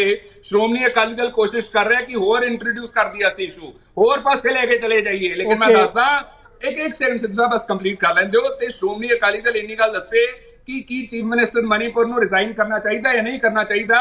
ਇਹ ਸਾਰੇ ਇਨਸੀਡੈਂਟ ਮੱਦੇਨਜ਼ਰ ਰੱਖਦੇ ਹੋਏ ਕੀ ਮੋਦੀ ਸਾਹਿਬ ਨੂੰ ਸਟੇਟਮੈਂਟ ਨਹੀਂ ਇਸ਼ੂ ਕਰਨੀ ਚਾਹੀਦੀ ਸੀਗੀ? ਸ਼੍ਰੋਮਣੀ ਅਕਾਲੀ ਦਲ ਦਾ ਕੀ ਸਟੈਂਡ ਹੈ? ਦੂਜੀ ਗੱਲ, ਸ਼੍ਰੋਮਣੀ ਅਕਾਲੀ ਦਲ ਚਾਹੁੰਦਾ ਹੀ ਨਹੀਂ ਹੈ ਅਕਾਊਂਟੇਬਿਲਿਟੀ ਫਿਕਸ ਹੋਵੇ, ਤਾਂ ਕਰਕੇ ਹਜੇ ਤੱਕ ਕਿਸੇ ਸੀਨੀਅਰ ਲੀਡਰ ਨੇ ਕੋਈ ਵਧੀਆ ਸਟੈਂਡ ਨਹੀਂ ਲਿਆ, ਕੋਈ ਕਰਨ ਦੀ ਕੋਸ਼ਿਸ਼ ਨਹੀਂ ਕੀਤੀ, ਇਨਸਾਫ ਦਿਵਾਉਣ ਦੀ ਕੋਸ਼ਿਸ਼ ਨਹੀਂ ਕੀਤੀ। ਆਪਾਂ ਜਵਾਬ ਲੈਣੇ last point no confidence motion Biragi साहब ने क्या भी क्यों लेके आए? नंबर तो थोड़े कोले है नहीं। बिरागी साहब गल इस तरह है कि ये सरकार ना तो स्टेटमेंट इशू करके राजी सी, ना डिबेट करके राजी सी, सो नंबरा करके नहीं, इन्हां नूं कंपेल करन लई भी ये डिबेट भी करन ते स्टेटमेंट भी इशू होवे प्रधानमंत्री साहब द्वारा, तां करके नो कॉन्फिडेंस मोशन जी थैंक यू वेरी मच। ਤੁਹਾਡਾ साफ मिल सके मणिपुर ਤੁਹਾਡਾ ਵਿਊ ਆ ਗਿਆ। ਪੁਲਿਸ ਸਾਹਿਬ ਬਿਰਾਗੀ ਸਾਹਿਬ ਮੇਰੀ ਬੜੀ ਹੰਬਲ ਖੜਿਆਲ ਸਾਹਿਬ मैं डॉक्टर बिरागी मेरी हंबल सबमिशन है। आप गरेवाल साहब ਬਣੇ ਹੋਏ ਸ਼ਾਇਦ ਨਹੀਂ ਮੈਂ ਉਹ ਤਾਂ ਕਿਸੇ ਜੀ ਪ੍ਰੋਗਰਾਮ 'ਚ ਜਾਣਾ ਚਾਹੁੰਦੇ ਆ। ਮੇਰਾ ਨਾਮ ਲੈ ਕੇ ਖੰਡਿਆਲ ਸਾਹਿਬ ਨੇ ਸਪੈਸ਼ਲੀ ਮੈਨੂੰ ਕੋਟ ਕਰਕੇ ਗੱਲਾਂ ਕਹੀਆਂ। ਖੰਡਿਆਲ ਸਾਹਿਬ ਸ਼ਾਇਦ ਜੇ ਮੈਂ ਕਿਸੇ ਪੋਲੀਟੀਕਲ ਪਾਰਟੀ ਨੂੰ ਰਿਪਰੈਜ਼ੈਂਟ ਕਰਦਾ ਤਾਂ ਇਸੇ ਹੀ ਪਿੱਚ ਤੇ ਮੈਂ ਜਵਾਬ ਦੇਣ ਦੇ ਸਮਰੱਥ ਜਾਂ ਕਾਬਲ ਹੈਗਾ ਵਾਂ, ਪਰ ਐਜ਼ ਏ ਮੈਂ ਕਿਸੇ ਪੋਲੀਟੀਕਲ ਪਾਰਟੀ ਨੂੰ ਬਿਲੋਂਗ ਨਹੀਂ ਕਰਦਾ ਜਾਂ ਉਹਨਾਂ ਵੱਲੋਂ ਡਿਬੇਟ ਤੇ ਨਹੀਂ ਬੈਠਾ। ਮੈਂ ਸਿਰਫ, ਤੁਸੀਂ ਮੇਰੇ ਛੋਟੇ ਭਰਾ, ਤੁਹਾਨੂੰ ਇੰਨੀ ਗੱਲ ਦੱਸਣਾ ਚਾਹੁੰਦਾ, ਮਨੀਪੁਰ ਦੀ ਘਟਨਾ ਬਹੁਤ ਹੀ ਮਾੜੀ ਸੀਗੀ। ਸਾਰਿਆਂ ਨੂੰ ਉੱਥੇ ਜਾਣਾ ਚਾਹੀਦਾ, ਰਿਪਰੈਜ਼ੈਂਟੇਟਿਵ ਹੈ ਵੀ ਕਿ ਨਹੀਂ ਹੈ, ਕਿਉਂ ਸਿਟੀਜ਼ਨ ਆਫ ਇੰਡੀਆ ਉਹਨੂੰ ਜਾਣਾ ਚਾਹੀਦਾ, ਤੇ ਨਿੰਦਾ ਇਹਦੀ ਜਿੰਨੀ ਹੋ ਜਾਵੇ ਉਨੀ ਘੱਟ ਆ। ਪਰ ਇਦੋਂ ਅਹਿਮ ਦਿੱਲੀ ਵਾਲਾ ਬਿੱਲ ਤਾਂ ਹੈ ਨਹੀਂ ਸੀ ਨਾ ਖੰਡਿਆਲ ਸਾਹਿਬ। ਆਪਾਂ ਸਿਰਫ ਗੋਲ ਹੀ ਕਰ ਰਹੇ ਹੋ। ਜੇ ਤੁਸੀਂ ਇੰਟਾਇਰ ਬਾਈਕਾਟ ਕਰਦੇ ਹੋ then why only for Delhi amendment bill ਤੁਸੀਂ ਉੱਥੇ ਆ ਰਹੇ ਹੋ। ਉੱਥੇ ਵੀ ਆਉਣ ਦੀ ਲੋੜ ਨਹੀਂ ਸੀ। ਬਾਕੀ ਜੀ ਆਪਾਂ ਸੰਜੀਦਾ ਸੀਗੇ ਉਹਦੇ ਰਿਗਾਰਡਿੰਗ। ਮੈਂ ਤੁਹਾਡੇ ਨਾਲ 100% ਸਹਿਮਤ ਹਾਂ। ਮੈਂ ਤੁਹਾਡੇ ਨਾਲ 100% ਸਹਿਮਤ ਹਾਂ ਵੀ ਕਨਸਟੀਟਿਊਸ਼ਨ ਦੀਆਂ ਕਦਰਾਂ ਕੀਮਤਾਂ ਨੂੰ ਕਿੱਲੇ ਤੇ ਟੰਗਿਆ ਜਾ ਰਿਹਾ। ਪਰ ਮੈਨੂੰ ਲੱਗਦਾ ਵਾ ਵੀ ਕਿਤੇ ਨਾ ਕਿਤੇ ਆਪੋਜੀਸ਼ਨ ਦੀ ਜੇ ਸੁਣਵਾਈ ਅੰਦਰ ਹੈ ਨਹੀਂ, ਬਾਹਰ ਹੈ ਨਹੀਂ, ਕਿਤੇ ਵੀ ਹੈ ਨਹੀਂ, ਤਾਂ ਆਪਾਂ ਨੂੰ ਰਿਜ਼ਾਈਨ ਦੇ ਕੇ ਘਰੇ ਬੈਠ ਜਾਣਾ ਚਾਹੀਦਾ ਵਾ। ਟਾਈਮ ਥੋੜਾ ਰਹਿ ਗਿਆ, ਨਵੀਂ ਪਾਰਲੀਮੈਂਟ ਦੀ ਤਿਆਰੀ ਕਰਨੀ ਚਾਹੀਦੀ ਆ ਜੀ। ਮੇਰਾ ਜਵਾਬ ਲੈ ਲਓ ਸਿੱਧੂ ਸਾਹਿਬ ਇੱਕ ਲਾਈਨ ਦੇ ਵਿੱਚ। ਚਲੋ ਖੰਡਿਆਲ ਸਾਹਿਬ, ਬੈਰਾਗੀ ਸਾਹਿਬ ਨੇ ਇੱਥੇ ਕੁਝ ਗੱਲਾਂ ਕੀਤੀਆਂ ਤੇ ਮੈਂ ਇਹਨਾਂ ਨੂੰ ਦੱਸਦਾ ਪਹਿਲੀ ਗੱਲ ਤਾਂ ਕਿ ਬੈਰਾਗੀ ਸਾਹਿਬ, ਜੇ ਤਾਂ ਹੁੰਦਾ ਕਿ ਭਾਰਤੀ ਜਨਤਾ ਪਾਰਟੀ ਸਾਡੇ ਕਹਿਣ ਕਰਕੇ ਕਿਸੇ ਬਿੱਲ ਨੂੰ ਇੰਟਰੋਡਿਊਸ ਨਾ ਕਰਦੀ, ਕਰਨ ਲਈ ਮੰਨ ਜਾਂਦੀ, ਮਨੀਪੁਰ ਤੇ ਹਰਿਆਣਾ ਤੇ ਮੋਦੀ ਸਾਹਿਬ ਬਿਆਨ ਦੇ ਦਿੰਦੇ ਤਾਂ ਠੀਕ ਸੀ। ਹੁਣ ਦਿੱਲੀ ਆਰਡੀਨੈਂਸ ਦੀ ਤੁਸੀਂ ਗੱਲ ਕੀਤੀ, ਦਿੱਲੀ ਆਰਡੀਨੈਂਸ ਤੇ ਹੋਇਆ ਤੁਹਾਨੂੰ ਵੀ ਪਤਾ ਹੈ 2 ਆਨਰੇਬਲ ਕਨਸਟੀਟਿਊਸ਼ਨ ਬੈਂਚ ਦੀਆਂ ਜਜਮੈਂਟਸ ਤੇ ਹੁੰਦੇ ਬਾਵਜੂਦ ਆਰਡੀਨੈਂਸ ਆਈ, ਮੈਟਰ ਸਬਜੂਡਿਸ ਸੀਗਾ, ਉਹਦੇ ਬਾਵਜੂਦ ਰਿਵਿਊ ਪਟੀਸ਼ਨ ਪਾ ਰੱਖੀ ਸੀ, ਉਹਦੇ ਬਾਵਜੂਦ ਆਰਡੀਨੈਂਸ ਲੈ ਕੇ ਆਏ। ਸੋ ਲੋਕਤੰਤਰ ਦਾ ਕਾਣ ਹੋਇਆ। ਇੱਕ ਸੈਕਿੰਡ ਜੀ, ਮਨੀਪੁਰ ਦੇ ਵਿੱਚ ਵੀ ਲੋਕਤੰਤਰ ਦਾ ਕਾਣ ਹੋਇਆ ਹੈ, ਦਿੱਲੀ ਆਰਡੀਨੈਂਸ ਵੀ ਲੋਕਤੰਤਰ ਦਾ ਕਾਣ ਹੈ। ਜਦੋਂ ਲੋਕਤੰਤਰ ਨੂੰ ਡੰਡਾ ਤੰਤਰ ਬਣਾਉਣ ਦੀ ਬੀਜੇਪੀ ਕੋਸ਼ਿਸ਼ ਕਰੂ, ਕਾਂਗਰਸ ਆਵਾਜ਼ ਚੱਕੂਗੀ। ਬੈਰਾਗੀ ਸਾਹਿਬ ਬੜੇ ਤਜਰਬੇਕਾਰ ਨੇ, ਮੈਨੂੰ ਛੋਟਾ ਵੀਰ ਦੱਸਦੇ ਆ, ਵੱਡੇ ਵੀਰ ਹੋਣ ਦੇ ਨਾਤੇ ਸਾਨੂੰ ਕਾਈਂਡਲੀ ਲਿਖ ਕੇ ਦੱਸ ਦਿਓ ਬੈਰਾਗੀ ਸਾਹਿਬ ਕੀ ਕਿਆ ਕਰੀਏ ਪਾਰਲੀਮੈਂਟ ਦੇ ਵਿੱਚ, ਕਦੋਂ ਆਇਆ ਕਰੀਏ ਕਦੋਂ ਨਹੀਂ। ਅਸੀਂ ਬਿਲਕੁਲ ਡਾਕਟਰ ਬਰਾਗੀ ਮੈਂ ਸਵਾਲ ਲਾਉਂਦਾ, ਮੇਰੀ ਹੰਬਲ ਸਮਝ ਇੱਕ ਲਾਈਨ ਦੇ ਵਿੱਚ ਭੁੱਲਰ ਸਾਹਿਬ ਵੇਟ ਕਰਦੇ ਨੇ, ਇੰਨੇ ਟਾਈਮ 'ਚ ਤਾਂ ਮੈਂ ਗੱਲ ਕਹਿ ਦੇਣੀ ਸੀ। ਖੰਡਿਆਲ ਸਾਹਿਬ ਮੈਂ ਤਾਂ ਇਹੀ ਕਹਿ ਰਿਹਾ ਵੀ ਦਿੱਲੀ ਅਮੈਂਡਮੈਂਟ ਬਿੱਲ ਤੇ ਲੋਕਤੰਤਰ ਦਾ ਕਾਣ ਹੋਇਆ। ਮੈਂ ਸਹਿਮਤ ਹਾਂ। ਉਦੋਂ ਕਾਂਗਰਸ ਖੜੀ ਰਹੂਗੀ। ਦਿੱਲੀ ਆਰਡੀਨੈਂਸ ਦਾ ਇਸ਼ੂ ਜੇ ਤੁਸੀਂ ਕਹਿੰਦੇ ਹੋ, ਇੱਕ ਮਿੰਟ, ਜੇ ਜਾਂ ਤਾਂ ਇਹ ਲੈ ਕੇ ਨਾ ਆਉਂਦੇ ਤੇ ਜੇ ਲੈ ਕੇ ਆਈ ਹੈ ਭਾਰਤੀ ਜਨਤਾ ਤੇ ਅਸੀਂ ਕਿਉਂ ਨਾ ਲੋਕਤੰਤਰ ਦਾ ਜੇ ਕਾਣ ਹੋ ਰਿਹਾ ਬੋਲੀਏ ਜੀ। ਮੈਂ ਬਿਲਕੁਲ ਤੁਹਾਡੇ ਨਾਲ ਸਹਿਮਤ ਹਾਂ। ਇੱਕ ਮਿੰਟ ਆਪਣੇ ਸਿੱਧੂ ਸਾਹਿਬ, ਇੱਕ ਮਿੰਟ, ਮੈਂ 100% ਸਹਿਮਤ ਹਾਂ। ਲੋਕਤੰਤਰ ਦਾ ਕਾਣ ਹੋਇਆ ਵਾ। ਸੁਪਰੀਮ ਕੋਰਟ ਵਿੱਚ ਮੈਟਰ ਪੈਂਡਿੰਗ ਸੀ, ਨਹੀਂ ਪੈਂਡਿੰਗ ਸੀ, ਇਸ ਸਬਜੈਕਟ ਤੇ ਆਪਾਂ ਦੋਨੇ ਜਾਣੇ ਕਿਸ ਦਿਨ ਬਹਿ ਜਾਾਂਗੇ, ਸਿੱਧੂ ਸਾਹਿਬ ਨਾਲ ਸਾਰਾ ਨਿਖੇੜਾ ਕਰ ਦਾਂਗੇ। ਮੈਂ ਇਸ ਚੀਜ਼ 'ਚ ਅੱਜ ਨਹੀਂ ਪੈਣਾ ਚਾਹੁੰਦਾ। ਅੱਜ ਇੱਥੇ ਤਾਂ ਸਿਰਫ ਤੇ ਸਿਰਫ ਲੋਕਤੰਤਰ ਦਾ ਕਾਣ ਹੋਇਆ, ਪਰ ਮਨੀਪੁਰ ਨੂੰ ਲੈ ਕੇ ਲੋਕਤੰਤਰ ਪਲੱਸ ਮਾਨਵਤਾ ਦਾ ਕਾਣ ਹੋਇਆ। ਉਸ ਮਾਨਵਤਾ ਦੇ ਕਾਣ ਨੂੰ ਤੁਸੀਂ ਇਗਨੋਰ ਕਰਦੇ ਹੋਏ ਲੋਕਤੰਤਰ ਦੇ ਕਾਣ ਲਈ ਪਾਰਲੀਮੈਂਟ ਵਿੱਚ ਚੰਗੇ ਸਟੂਡੈਂਟ ਨੂੰ ਬਹਿ ਗਏ ਹੋ, ਤੇ ਪਰ ਦੂਜੇ ਤੁਹਾਨੂੰ ਅਹਿਮ ਨਹੀਂ ਲੱਗੇ। ਮੈਂ ਡਿਬੇਟ 'ਚ ਉਸ ਲੈਵਲ ਤੇ ਨਹੀਂ ਜਾਣਾ ਚਾਹੁੰਦਾ। ਮੇਰੇ ਕਹਿਣ ਦਾ ਮਤਲਬ ਇਹ, ਜੇ ਆਪਣਾ ਸਟੈਂਡ ਕਲੀਅਰ ਸੀ ਕਿ ਜਿੰਨਾ ਚਿਰ ਮਨੀਪੁਰ ਤੇ ਡਿਬੇਟ ਨਹੀਂ ਹੁੰਦੀ ਅਸੀਂ ਪਾਰਲੀਮੈਂਟ ਵਿੱਚ ਨਹੀਂ ਬਣਨਾ, ਤਾਂ ਨਹੀਂ ਬਣਨਾ ਚਾਹੀਦਾ ਸੀਗਾ, ਚਾਹੇ ਕੁਝ ਵੀ ਸੀ। ਕਿਸੇ ਵੀ ਬਿੱਲ ਲਈ ਤੁਹਾਨੂੰ ਉੱਥੇ ਭਾਗੀਦਾਰ ਨਹੀਂ ਹੋਣਾ ਚਾਹੀਦਾ ਸੀ। ਸਿੱਧੂ ਸਾਹਿਬ ਮੈਂ ਸਪਸ਼ਟ ਕਰਦਾ, ਬੈਰਾਗੀ ਸਾਹਿਬ ਜਿਹੜੇ ਨਜ਼ਰੀਏ ਨਾਲ ਤੁਸੀਂ ਦੇਖਦੇ ਹੋ, ਇਹ ਲੋਕਤੰਤਰ ਹੈ, ਸਾਡਾ ਹੱਕ ਹੈ, ਸਾਡਾ ਓਪੀਨੀਅਨ ਤੁਹਾਡਾ ਓਪੀਨੀਅਨ ਨਹੀਂ ਹੈ। ਜੋ ਤੁਹਾਡਾ ਨਜ਼ਰੀਆ ਹੈ, ਜੋ ਸਾਡਾ ਨਜ਼ਰੀਆ, ਬਿਲਕੁਲ ਮੈਂ ਤਾਂ ਕਹਿੰਦਾ ਤੁਹਾਡਾ ਹੱਕ ਨਹੀਂ, ਤੁਹਾਡੀ ਡਿਊਟੀ ਆ। ਤੁਸੀਂ ਉਸ ਚੀਜ਼ ਦੇ ਪੈਸੇ ਲੈਂਦੇ ਹੋ, ਤੁਸੀਂ ਆਰਾਮ ਕਰਦੇ ਹੋ ਪਬਲਿਕ ਮਨੀ ਤੇ। ਜਿਹੜੇ ਤਕਰੀਬਨ 12 ਬਿੱਲ ਪਾਸ ਹੋ ਗਏ, ਉਹਨਾਂ ਬਿੱਲਾਂ ਦੇ ਵਿੱਚ ਤੁਹਾਨੂੰ ਸ਼ਮੂਲੀਅਤ ਚਾਹੀਦੀ ਸੀ, ਤੁਹਾਨੂੰ ਆਪਦਾ ਕਰਤੱਵ ਨਿਭਾਉਣਾ ਚਾਹੀਦਾ ਸੀ, ਜਿਹੜਾ ਕਿ ਤੁਸੀਂ ਨਹੀਂ ਨਿਭਾਇਆ। ਇੱਕ ਸੈਕਿੰਡ ਸੁਣ ਲਓ ਜੀ ਕਾਈਂਡਲੀ। ਆਪਾਂ ਗਰੇਵਾਲ ਸਾਹਿਬ ਦਾ ਕੋਸ਼ਿਸ਼ ਕਰ ਲਈਏ। ਗਰੇਵਾਲ ਸਾਹਿਬ ਦੇ ਜਵਾਬ ਦੇਣਾ ਇੱਕ ਲਾਈਨ ਦੇ ਵਿੱਚ। ਇਹਨਾਂ ਨੇ ਪੁਲਿਸ ਆ ਰਹੇ, ਪੁਲਿਸ ਡੈਫੀਨਿਟਲੀ ਪੁਲਿਸ ਤੁਹਾਡੇ ਵੱਲ ਆ ਰਹੇ, ਕਹਿੰਦੇ ਦਿੱਲੀ ਆਰਡੀਨੈਂਸ ਤੇ ਤੁਹਾਨੂੰ ਆਉਣਾ ਨਹੀਂ ਚਾਹੀਦਾ ਸੀ। ਬੈਰਾਗੀ ਸਾਹਿਬ ਇੱਥੇ ਆਸ਼ਵਾਸਨ ਦੇ ਦਿਓ ਕਿ ਜੇ ਦਿੱਲੀ ਆਰਡੀਨੈਂਸ ਤੇ ਨਾ ਆਉਂਦੇ ਤੇ ਮਨੀਪੁਰ ਤੇ ਚਰਚਾ ਕਰ ਲੈਂਦੀ। ਮੈਂ ਤਾਂ ਆਸ਼ਵਾਸਨ ਦੇਣ ਵਾਲੀ ਪੋਜੀਸ਼ਨ 'ਚ ਨਹੀਂ। ਮੈਂ ਤਾਂ ਇਹ ਕਹਿਣਾ ਤੁਸੀਂ ਪਬਲਿਕ ਟੈਕਸਪੇਅਰ ਦੀ ਮਨੀ ਤੇ ਆਰਾਮ ਕਰੋ, ਤਨਖਾਹਾਂ ਲੈਂਦੇ ਹੋ, ਤੁਹਾਡੀ ਡਿਊਟੀ ਪਛਾਣ ਕੇ ਜਾਂ ਕੰਪਲੀਟ ਬਾਈਕਾਟ ਕਰ ਦੇਣਾ ਚਾਹੀਦਾ ਸੀ, ਤੇ ਜਾਂ ਤੁਹਾਨੂੰ ਸਾਰੇ ਬਿੱਲਾਂ ਦੇ ਉੱਤੇ ਡਿਸਕਸ਼ਨ ਲਈ ਪਹੁੰਚਣਾ ਚਾਹੀਦਾ ਦੋਨਾਂ ਦਾ ਵਿਊ ਬਣਾ ਗਿਆ। ਮੈਂ ਕਹਿੰਦਾ ਬੈਰਾਗੀ ਸਾਹਿਬ ਅਸੀਂ ਆਪਦੇ ਹਿਸਾਬ ਨਾਲ ਚੱਲਾਂ, ਲੋਕਾਂ ਖੰਡਿਆਲ ਸਾਹਿਬ ਮੈਂ ਫੇਰ ਮੌਕਾ ਚੱਲੋ ਆਪਦੇ ਹਿਸਾਬ ਨਾਲ, ਪਰ ਜਦੋਂ ਤੁਹਾਡੀ ਜੇਬ 'ਚ ਪਬਲਿਕ ਦੀ ਮਨੀ ਆ, ਤੁਹਾਡੀ ਰੋਟੀ ਪਬਲਿਕ ਦੇ ਟੈਕਸ ਤੋਂ ਜਾਂਦੀ ਆ, ਤੁਹਾਨੂੰ ਪਬਲਿਕ ਦੀ ਮਰਜ਼ੀ ਦੇ ਨਾਲ ਚੱਲਣਾ ਪੈਣਾ, ਤੁਹਾਡੀ ਮਰਜ਼ੀ ਇਰਰੈਲੇਵੈਂਟ ਹੋ ਜਾਂਦੀ ਆ। ਲੋਕਾਂ ਤੇ ਲੋਕਤੰਤਰ ਲਈ ਚੱਲਣਾ ਹੈ, ਲੋਕਾਂ ਤੇ ਤੁਹਾਡਾ ਦੋਨਾਂ ਦਾ ਲੋਕਤੰਤਰ ਦੇ ਜੇ ਤੁਸੀਂ ਪੈਸੇ ਲੈਂਦੇ ਹੋ, ਲੋਕਾਂ ਤੋਂ ਤਨਖਾਹਾਂ ਲੈਂਦੇ ਹੋ, ਲੋਕਾਂ ਪ੍ਰਤੀ ਆਪਦੀ ਡਿਊਟੀ ਵੀ ਨਿਭਾਓ। ਆ ਤੁਹਾਡਾ ਸਟੈਂਡ ਜਾਇਜ਼ ਆ, ਥੈਂਕ ਯੂ ਵੈਰੀ ਮਚ। ਹੋਇਆ ਪਰ ਜੇ ਸਟੈਂਡ ਰੱਖਿਆ ਸੀ ਤਾਂ ਸਟੈਂਡ ਲੈਂਦੇ। ਰਾਜਨੀਤਿਕ ਰੋਟੀਆਂ ਸੇਕਣ ਲਈ ਇੱਕ ਬੈਲ ਲਈ ਤੁਸੀਂ ਡਾਕਟਰ ਮਨਮੋਹਨ ਸਿੰਘ ਵਰਗੇ ਜਿਹੜੇ ਬਿਮਾਰ ਨੇ ਉਹਨਾਂ ਨੂੰ ਵਿਚਾਰਿਆਂ ਨੂੰ ਲੈ ਆਂਦੇ। ਮੈਂ ਉਸ ਪਾਸੇ ਨਹੀਂ ਜਾਣਾ ਚਾਹੁੰਦਾ, ਪਰ ਗੱਲ ਆ ਗਈ। Okay thank you Kharial Sahib, thank you Kharial Sahib, Bairagi Sahib thank you. ਬਾਕੀ ਮਹਿਮਾਨਾਂ ਦੀ ਪਲੀਜ਼ ਆਪਾਂ ਉਹਨਾਂ ਦੀ ਗੱਲ ਵੀ ਸੁਣ ਲਈਏ। ਜੀ ਭੁੱਲਰ ਸਾਹਿਬ। ਦੇਖੋ ਮੇਰੀ ਸਿੱਧੂ ਸਾਹਿਬ ਇੱਕੋ ਗੁਜ਼ਾਰਿਸ਼ ਹੈ ਖੜਿਆਲ ਸਾਹਿਬ ਨੂੰ ਕਿ ਮੈਂ ਇਹਨਾਂ ਦੀ ਗੱਲ ਬੜੇ ਆਰਾਮ ਨਾਲ ਸੁਣੀ ਹੈ, ਮੇਰੀ ਗੱਲ 'ਚ ਬੋਲਣਗੇ ਨਹੀਂ, ਟੋਕਣਗੇ ਨਹੀਂ। ਹੁਣ ਗੱਲ ਇਹ ਹੈ, ਇਹ ਲੋਕਤੰਤਰ ਦੀਆਂ ਦਵਾਈਆਂ ਦੇ ਰਹੇ ਹੈ। ਜਿਹੜੀ ਪਾਰਟੀ ਸਿਰ ਤੋਂ ਲੈ ਕੇ ਪੈਰ ਤੱਕ ਲੋਕਤੰਤਰ ਦਾ ਘਾਣ ਕਰਨ 'ਚ ਡੁੱਬੀ ਹੋਵੇ, ਜਿਹੜੀ ਪਾਰਟੀ ਇਹ ਕਹਿੰਦੀ 150 ਬੰਦਾ ਉੱਥੇ ਮਰ ਗਿਆ ਮਣੀਪੁਰ ਦੇ ਵਿੱਚ, ਬੜੀ ਹਾਹਾਕਾਰ ਮਚ ਗਈ ਹੈ ਸਾਡਾ ਤਾਂ ਬੜਾ ਦਿਲ ਡੋਲ ਰਿਹਾ ਹੈ, ਉਹੀ ਪਾਰਟੀ 3000 ਸਿੱਖਾਂ ਦਾ ਕਤਲ ਕਰਨ ਵਾਲੇ ਲੋਕਾਂ ਨੂੰ ਨਵਾਜ਼ ਦੀ ਸੀਐਮ ਬਣਾ ਕੇ, ਨਵਾਜ਼ ਦੀ ਆਪਣੀ ਵਰਕਿੰਗ ਕਮੇਟੀ ਦੇ ਮੈਂਬਰ ਬਣਾ ਕੇ, ਜਵਾਬ ਤੁਹਾਡੇ ਕੋਲ ਇਹ ਲੋਕਤੰਤਰ ਦੀਆਂ ਗੱਲਾਂ ਕਰਦੇ ਨੇ। ਆਪਣੇ ਕੋਲ ਲੋਕ ਲੋਕਤੰਤਰ ਦਾ ਘਾਣ ਕਰਨ ਵਾਲੇ ਸਭ ਤੋਂ ਵੱਧ ਐਕਸਪਰਟ ਹੋਣ, ਜਿਹੜੇ ਲੋਕ ਸਿਰ ਤੋਂ ਲੈ ਕੇ ਪੈਰ ਤੱਕ ਕਤਲੇਆਮ ਕਰਕੇ ਡੁੱਬੇ ਹੋਣ ਖੂਨ ਦੇ ਵਿੱਚ, ਉਹ ਲੋਕ ਲੋਕਤੰਤਰ ਦੀਆਂ ਗੱਲਾਂ ਕਰਨਗੇ। ਲੋਕਤੰਤਰ ਤੁਹਾਡੀ ਗੱਲ ਆ ਗਈ। ਹੁਣ ਪੁਲਿਸ ਸਾਹਿਬ ਦੇਖੋ, ਪੁਲਿਸ ਸਾਹਿਬ ਤੁਹਾਡਾ ਵਿਊ ਆ ਗਿਆ। ਇੱਕ ਮਿੰਟ ਮੇਰੀ ਗੱਲ ਕੰਪਲੀਟ ਹੋਣ ਦਿਓ, ਇੱਕ ਮਿੰਟ ਗੱਲ ਕੰਪਲੀਟ ਹੋਣ ਦਿਓ। ਸ਼੍ਰੋਮਣੀ ਅਕਾਲੀ ਦਲ ਨੇ ਡਟ ਕੇ ਹਮੇਸ਼ਾ ਪੰਜਾਬ ਦੀ ਹਮਾਇਤ ਕੀਤੀ ਔਰ ਪੰਜਾਬ ਦੇ ਮਸਲੇ ਚੱਕੇ ਨੇ ਜੀ। ਸ਼੍ਰੋਮਣੀ ਅਕਾਲੀ ਦਲ ਨੇ ਕੁਰਬਾਨੀਆਂ ਦਿੱਤੀਆਂ ਨੇ ਔਰ ਤੁਸੀਂ ਪੰਜਾਬ ਦੇ ਕਤਲੇਆਮ ਕੀਤਾ ਹੈ, ਪੰਜਾਬ ਦੀ ਜਵਾਨੀ ਨੂੰ ਤੁਸੀਂ 15 ਸਾਲ ਖਤਮ ਕੀਤਾ ਹੈ। ਪੁਲਿਸ ਸਾਹਿਬ ਆ ਗਈ ਗੱਲ। ਹੁਣ ਆਪਾਂ ਤੁਹਾਡੀ ਗੱਲ ਆ ਗਈ, ਆਪਾਂ ਭਾਸ਼ਣ ਵਾਲੇ ਪਾਸੇ ਵੱਲ ਨਾ ਕਰਦੇ। ਆਪ ਤੁਹਾਡੀ ਗੱਲ ਆ ਗਈ, ਆਪਾਂ ਤੁਹਾਡੀ ਗੱਲ ਆ ਗਈ police Sahib thank you very much. ਮੇਰੀ ਤੁਹਾਨੂੰ ਬੇਨਤੀ ਹੈ, ਹੁਣ ਆਪਾਂ ਖੜਿਆਲ ਸਾਹਿਬ ਦੀ ਰਾਏ ਵੀ ਲੈ ਲਈਏ। ਖੜਿਆਲ ਸਾਹਿਬ ਇਸ ਮੁੱਦੇ ਦੇ ਉੱਤੇ ਮੈਂ ਇੱਕੋ ਲਾਈਨ 'ਚ ਜਵਾਬ ਦਊਂਗਾ ਕਿ ਜਿਹੜੇ ਸਾਡੀ ਗੱਲ ਕਰਦੇ ਐ 1984 ਦੀ ਗੱਲ ਕਰਦੇ ਐ, ਉਹਨਾਂ ਕੋਲ ਇਸ ਗੱਲ ਦਾ ਜਵਾਬ ਨਹੀਂ ਵੀ ਅਡਵਾਨੀ ਸਾਹਿਬ ਦੇ ਨਾਲ ਅਲਾਇੰਸ ਕਿਉਂ ਸੀ ਬੀਜੇਪੀ ਦੇ ਨਾਲ, ਜਿਨ੍ਹਾਂ ਨੇ ਕਿਤਾਬ 'ਚ ਲਿਖਿਆ ਵੀ 1984 ਲਈ ਅਸੀਂ ਕਾਂਗਰਸ ਨੂੰ ਮਜਬੂਰ ਕੀਤਾ। ਇਹਦੇ ਲਈ ਕੋਈ ਜਵਾਬ ਨਹੀਂ। ਸ਼੍ਰੋਮਣੀ ਅਕਾਲੀ ਦਲ ਕੋਲੇ ਬੜੀ ਦਫਾ ਪੁੱਛ ਕੇ ਦੇਖ ਲਿਆ। ਦੂਜੀ ਗੱਲ ਰਾਗੀ ਸਾਹਿਬ ਨੇ ਹੁਣ ਵਿੱਚ ਨਾ ਬੋਲੋ, ਵਿੱਚ ਨਾ ਬੋਲੋ, ਬੋਲਿਆ ਪੁਲਿਸ ਸਾਹਿਬ ਸੁਣ ਲਈਏ ਆਪਾਂ ਗੱਲ। ਦੂਜੀ ਗੱਲ ਜਿੱਥੋਂ ਤੱਕ ਗੱਲ ਹੈ ਲੋਕਤੰਤਰ, ਇੱਕ ਸੈਕਿੰਡ ਤੁਸੀਂ ਕ੍ਰਿਸ਼ੀ ਕਾਨੂੰਨ ਦੇ ਹੱਕ 'ਚ ਵੀਡੀਓਜ਼ ਬਣਾਈਆਂ, ਬਾਅਦ ਯੂ ਟਰਨ ਮਾਰ ਲਿਆ, ਸੋ ਸਾਨੂੰ ਸਟੈਂਡ ਨਾ ਸਿਖਾਓ। ਤੀਜਾ ਮੈਂ ਰਾਗੀ ਸਾਹਿਬ ਨੂੰ ਸਿਰਫ ਇੱਕ ਗੱਲ ਕਹੂੰਗਾ, ਪੁਲਿਸ ਸਾਹਿਬ ਆਪਾਂ ਇਸ ਤਰ੍ਹਾਂ ਬਹਿਸ ਚੱਲਣ ਦੀ ਤੁਹਾਡੀ ਗੱਲ ਵੀ ਗੋਲੀकांड ਚਲਾਨ ਹੋ ਗਏ, ਜਿਹੜੇ ਗੋਲੀकांड ਚਲਾਨ ਹੋ ਗਏ ਉਹ ਲੀਡਰਾਂ ਦੀ ਗੱਲ ਕਰਦਾ ਹੈ। ਇੱਥੇ ਬਰਾਗੀ ਸਾਹਿਬ ਇੱਕ ਸੈਕਿੰਡ ਭੁੱਲਰ ਸਾਹਿਬ, ਇੱਕ ਸੈਕਿੰਡ ਸੁਣਨ ਦਾ ਮਾਦਾ ਰੱਖੋ। ਮੈਂ ਵੀ ਇੰਟਰਪਟ ਮੈਂ ਵੀ ਕਰ ਸਕਦਾ। ਸੁਣ ਲਓ, ਮੈਂ ਦੇਖੋ ਗੱਲ ਕਹੂੰਗਾ। ਪੁਲਿਸ ਸਾਹਿਬ ਤੁਹਾਡੀ ਗੱਲ ਆ ਗਈ। ਖੜਿਆਲ ਸਾਹਿਬ ਆਪਾਂ ਗੱਲ ਮੁਕੰਮਲ ਕਰੀਏ। ਖੜਿਆਲ ਸਾਹਿਬ ਗੱਲ ਮੁਕੰਮਲ ਕਰੀਏ। ਮੁਕੰਮਲ ਕਰ ਰਹੇ ਆ, ਇੱਕ ਲਾਈਨ ਦੇ ਵਿੱਚ ਮੁਕੰਮਲ ਕਰ ਰਹੇ ਆ। ਦੇਖੋ ਸ਼੍ਰੋਮਣੀ ਇੱਕ ਸੈਕਿੰਡ ਪੁਲਿਸ ਸਾਹਿਬ ਗੱਲ ਸੁਣ ਲਈਏ। ਪੁਲਿਸ ਸਾਹਿਬ ਗੱਲ ਸੁਣ ਲਈਏ ਆਪਾਂ। ਪੁਲਿਸ ਸਾਹਿਬ ਗੱਲ ਸੁਣ ਲਈਏ। ਪੁਲਿਸ ਸਾਹਿਬ ਗੱਲ ਸੁਣ ਕੇ ਫਿਰ ਮੈਨੂੰ ਮਾਈਕ ਬੰਦ ਕਰਨਾ ਪਏਗਾ। ਮਾਈਕ ਬੰਦ ਕਰਨਾ ਪਏਗਾ। ਗੱਲ ਸੁਣ ਲਈਏ। ਖੜਿਆਲ ਸਾਹਿਬ ਆਪਣੀ ਗੱਲ। ਖੜਿਆਲ ਸਾਹਿਬ ਤੁਸੀਂ ਆਪਣੀ ਗੱਲ ਮੁਕੰਮਲ ਕਰ ਲਓ। ਮੈਂ ਪੁਲਿਸ ਸਾਹਿਬ ਨੂੰ ਰਿਕੁਐਸਟ ਕੀਤੀ ਨਹੀਂ ਬੋਲਣਗੇ। ਮੇਰੀ ਬੇਨਤੀ ਹੈ, ਜੇ ਇੱਕ ਦਫਾ ਹੋਰ ਇੰਟਰਪਟ ਕੀਤਾ ਮਿਊਟ ਕਰ ਦਿਓ। ਨਹੀਂ ਮੈਂ ਤੁਸੀਂ ਆਪਣੀ ਗੱਲ ਕਰੋ ਪਲੀਜ਼।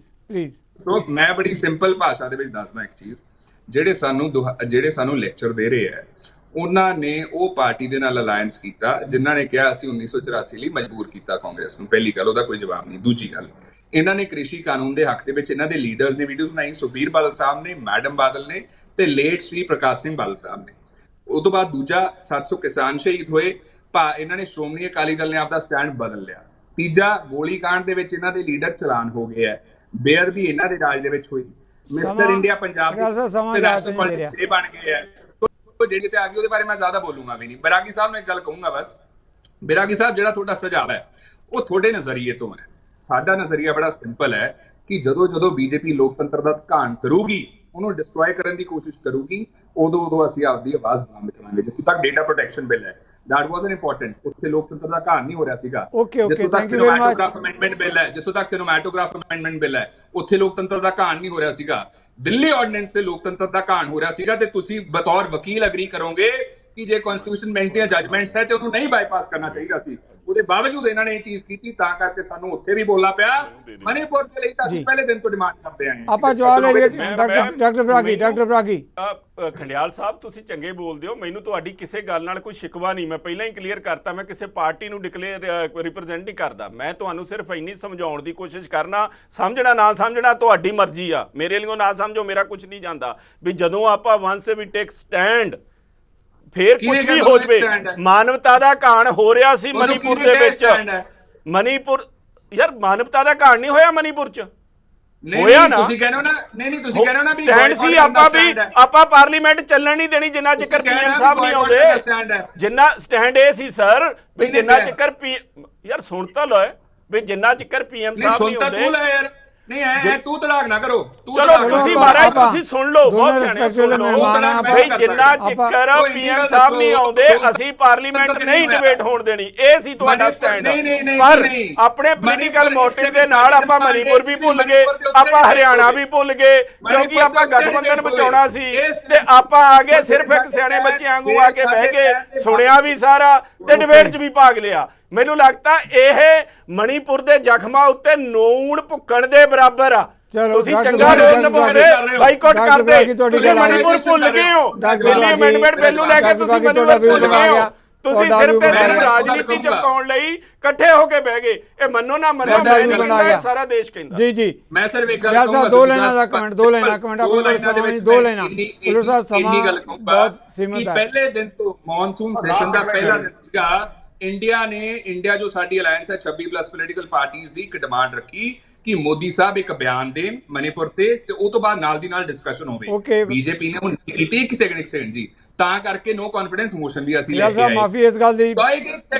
ਇੱਕ ਸੈਕਿੰਡ ਸੋ ਦੇਅਰਫੋਰ ਜੇ ਭਾਰਤੀ ਜਨਤਾ ਪਾਰਟੀ ਦਿੱਲੀ ਆਰਡੀਨੈਂਸ ਤੇ ਕੋ ਅਸੀਂ ਨਹੀਂ ਆਉਂਦੇ, ਨਹੀਂ ਅਸੀਂ ਉਹ ਤੇ ਕੋਈ ਵੋਟ ਪਾਉਂਦੇ, ਨਹੀਂ ਲੋਕਤੰਤਰ ਦਾ ਕਾਨੂੰਨ ਤੋਂ ਰੋਕਦੇ, ਬੀਜੇਪੀ ਕਹਦੇ ਮਨੀਪੁਰ ਤੇ ਕਰਾਂਗੇ ਡਿਸਕਸ਼ਨ। ਜੇ ਉਹਨਾਂ ਨੇ ਨਹੀਂ ਕਰਨੀ ਹੈ, ਉਹ ਤਾਂ ਕਹਿ ਰਹੇ ਆ ਮਨੀਪੁਰ ਤੇ ਕਰਾਂਗੇ, ਪਰ ਤੁਸੀਂ ਮਨੀਪੁਰ ਦੇ ਜ਼ਖਮਾਂ ਤੇ ਨੂਣ ਭੁੱਕਿਆ। ਕੱਲ ਵਾਲੀ ਡਿਬੇਟ ਪਾਰਟਿਸਿਪੇਟ ਕਰਕੇ ਉਹ ਚੰਗਾ ਨਹੀਂ ਕੀਤਾ। ਜੇ ਤੁਸੀਂ ਮੈਸੇਜ ਦੇਤਾ ਸੀ ਵੀ ਅਸੀਂ ਨਹੀਂ ਪੀਐਮ ਤੋਂ ਪਹਿਲਾਂ ਬੋਲਣਾ ਤੇ ਤੁਹਾਨੂੰ ਬੋਲਣਾ ਨਹੀਂ ਸੀ ਚਾਹੀਦਾ। ਤੁਸੀਂ ਮਨੀਪੁਰ ਦੇ ਵਿੱਚ ਜ਼ਖਮਾਂ ਨੂੰ ਭੁੱਲ ਗਏ, ਮੌਤਾਂ ਨੂੰ ਭੁੱਲ ਗਏ, ਭੈਣਾਂ ਦੀ ਲੁੱਟੀ ਹੋਈ ਇੱਜ਼ਤ ਨੂੰ ਭੁੱਲ ਗਏ, ਤੁਸੀਂ ਸੜਦੇ ਹੋਏ ਘਰ ਭੁੱਲ ਗਏ, ਤੁਸੀਂ ਸਾਰਾ ਕੁਝ ਭੁੱਲ ਗਏ। ਤੁਸੀਂ ਰਾਜਨੀਤੀ ਦੀਆਂ ਰੋਟੀਆਂ ਸੇਕਣ ਲਈ ਕੱਲ ਆ ਕੇ ਉੱਥੇ ਪਾਰਲੀਮੈਂਟ 'ਚ ਬੈਠੇ ਨਾ ਬੈਠੇ। ਚੰਗਾ ਗੱਲ ਕਰਾਂਗੇ, ਬਹੁਤ ਬਹੁਤ ਧੰਨਵਾਦ। ਪਰ ਇਹ ਮੈਨੂੰ ਲੱਗਦਾ ਤੁਹਾਡੇ ਪੋਲੀਟੀਕਲ ਸਾਰੇ ਮਹਿਮਾਨਾਂ ਦਾ thank you very much. Thank you very much. Thank you, ਬਹੁਤ ਬਹੁਤ ਧੰਨਵਾਦ। ਟੀਮ ਨੂੰ ਕਹਾਂਗਾ ਕਿ ਆਪਣੀ ਬੈਠਕ ਦਾ ਸਮਾਂ ਸਮਾਪਤ ਹੋ ਗਿਆ। ਬਹੁਤ ਬਹੁਤ ਧੰਨਵਾਦ ਸਾਰੇ ਮਹਿਮਾਨਾਂ ਦੀ ਮਿਹਰਬਾਨੀ ਜਿਹੜੇ ਇਸ ਮੁੱਦੇ ਦੇ ਉੱਤੇ ਆਏ। ਮੁੱਦਾ ਇਹਦੇ ਬਾਰੇ ਕੋਈ ਦੋ ਰਾਏ ਨਹੀਂ। ਜਦੋਂ ਕੌਮੀ ਪੱਧਰ 'ਤੇ ਟਕਰਾਅ ਬਣਿਆ ਹੋਵੇ, ਚਾਹੇ ਸੰਸਦ ਦੇ ਅੰਦਰ ਤੇ ਸੰਸਦ ਦੇ ਬਾਹਰ, ਤਾਂ ਬਹਿਸ ਦੇ ਅੰਦਰ ਵੀ ਉਹਦੀ ਚਾਲਕ ਸੁਭਾਵਿਕ ਹੈ।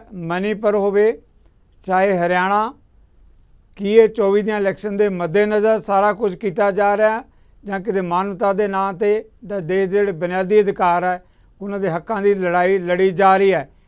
ਇਸ ਦਾ ਫੈਸਲਾ 24 ਤੋਂ ਪਹਿਲਾਂ ਸਾਡੇ ਦੇਸ਼ ਦੇ ਲੋਕ ਤੇ ਉਹਦੇ ਵੋਟਰ ਹੀ ਕਰਨਗੇ।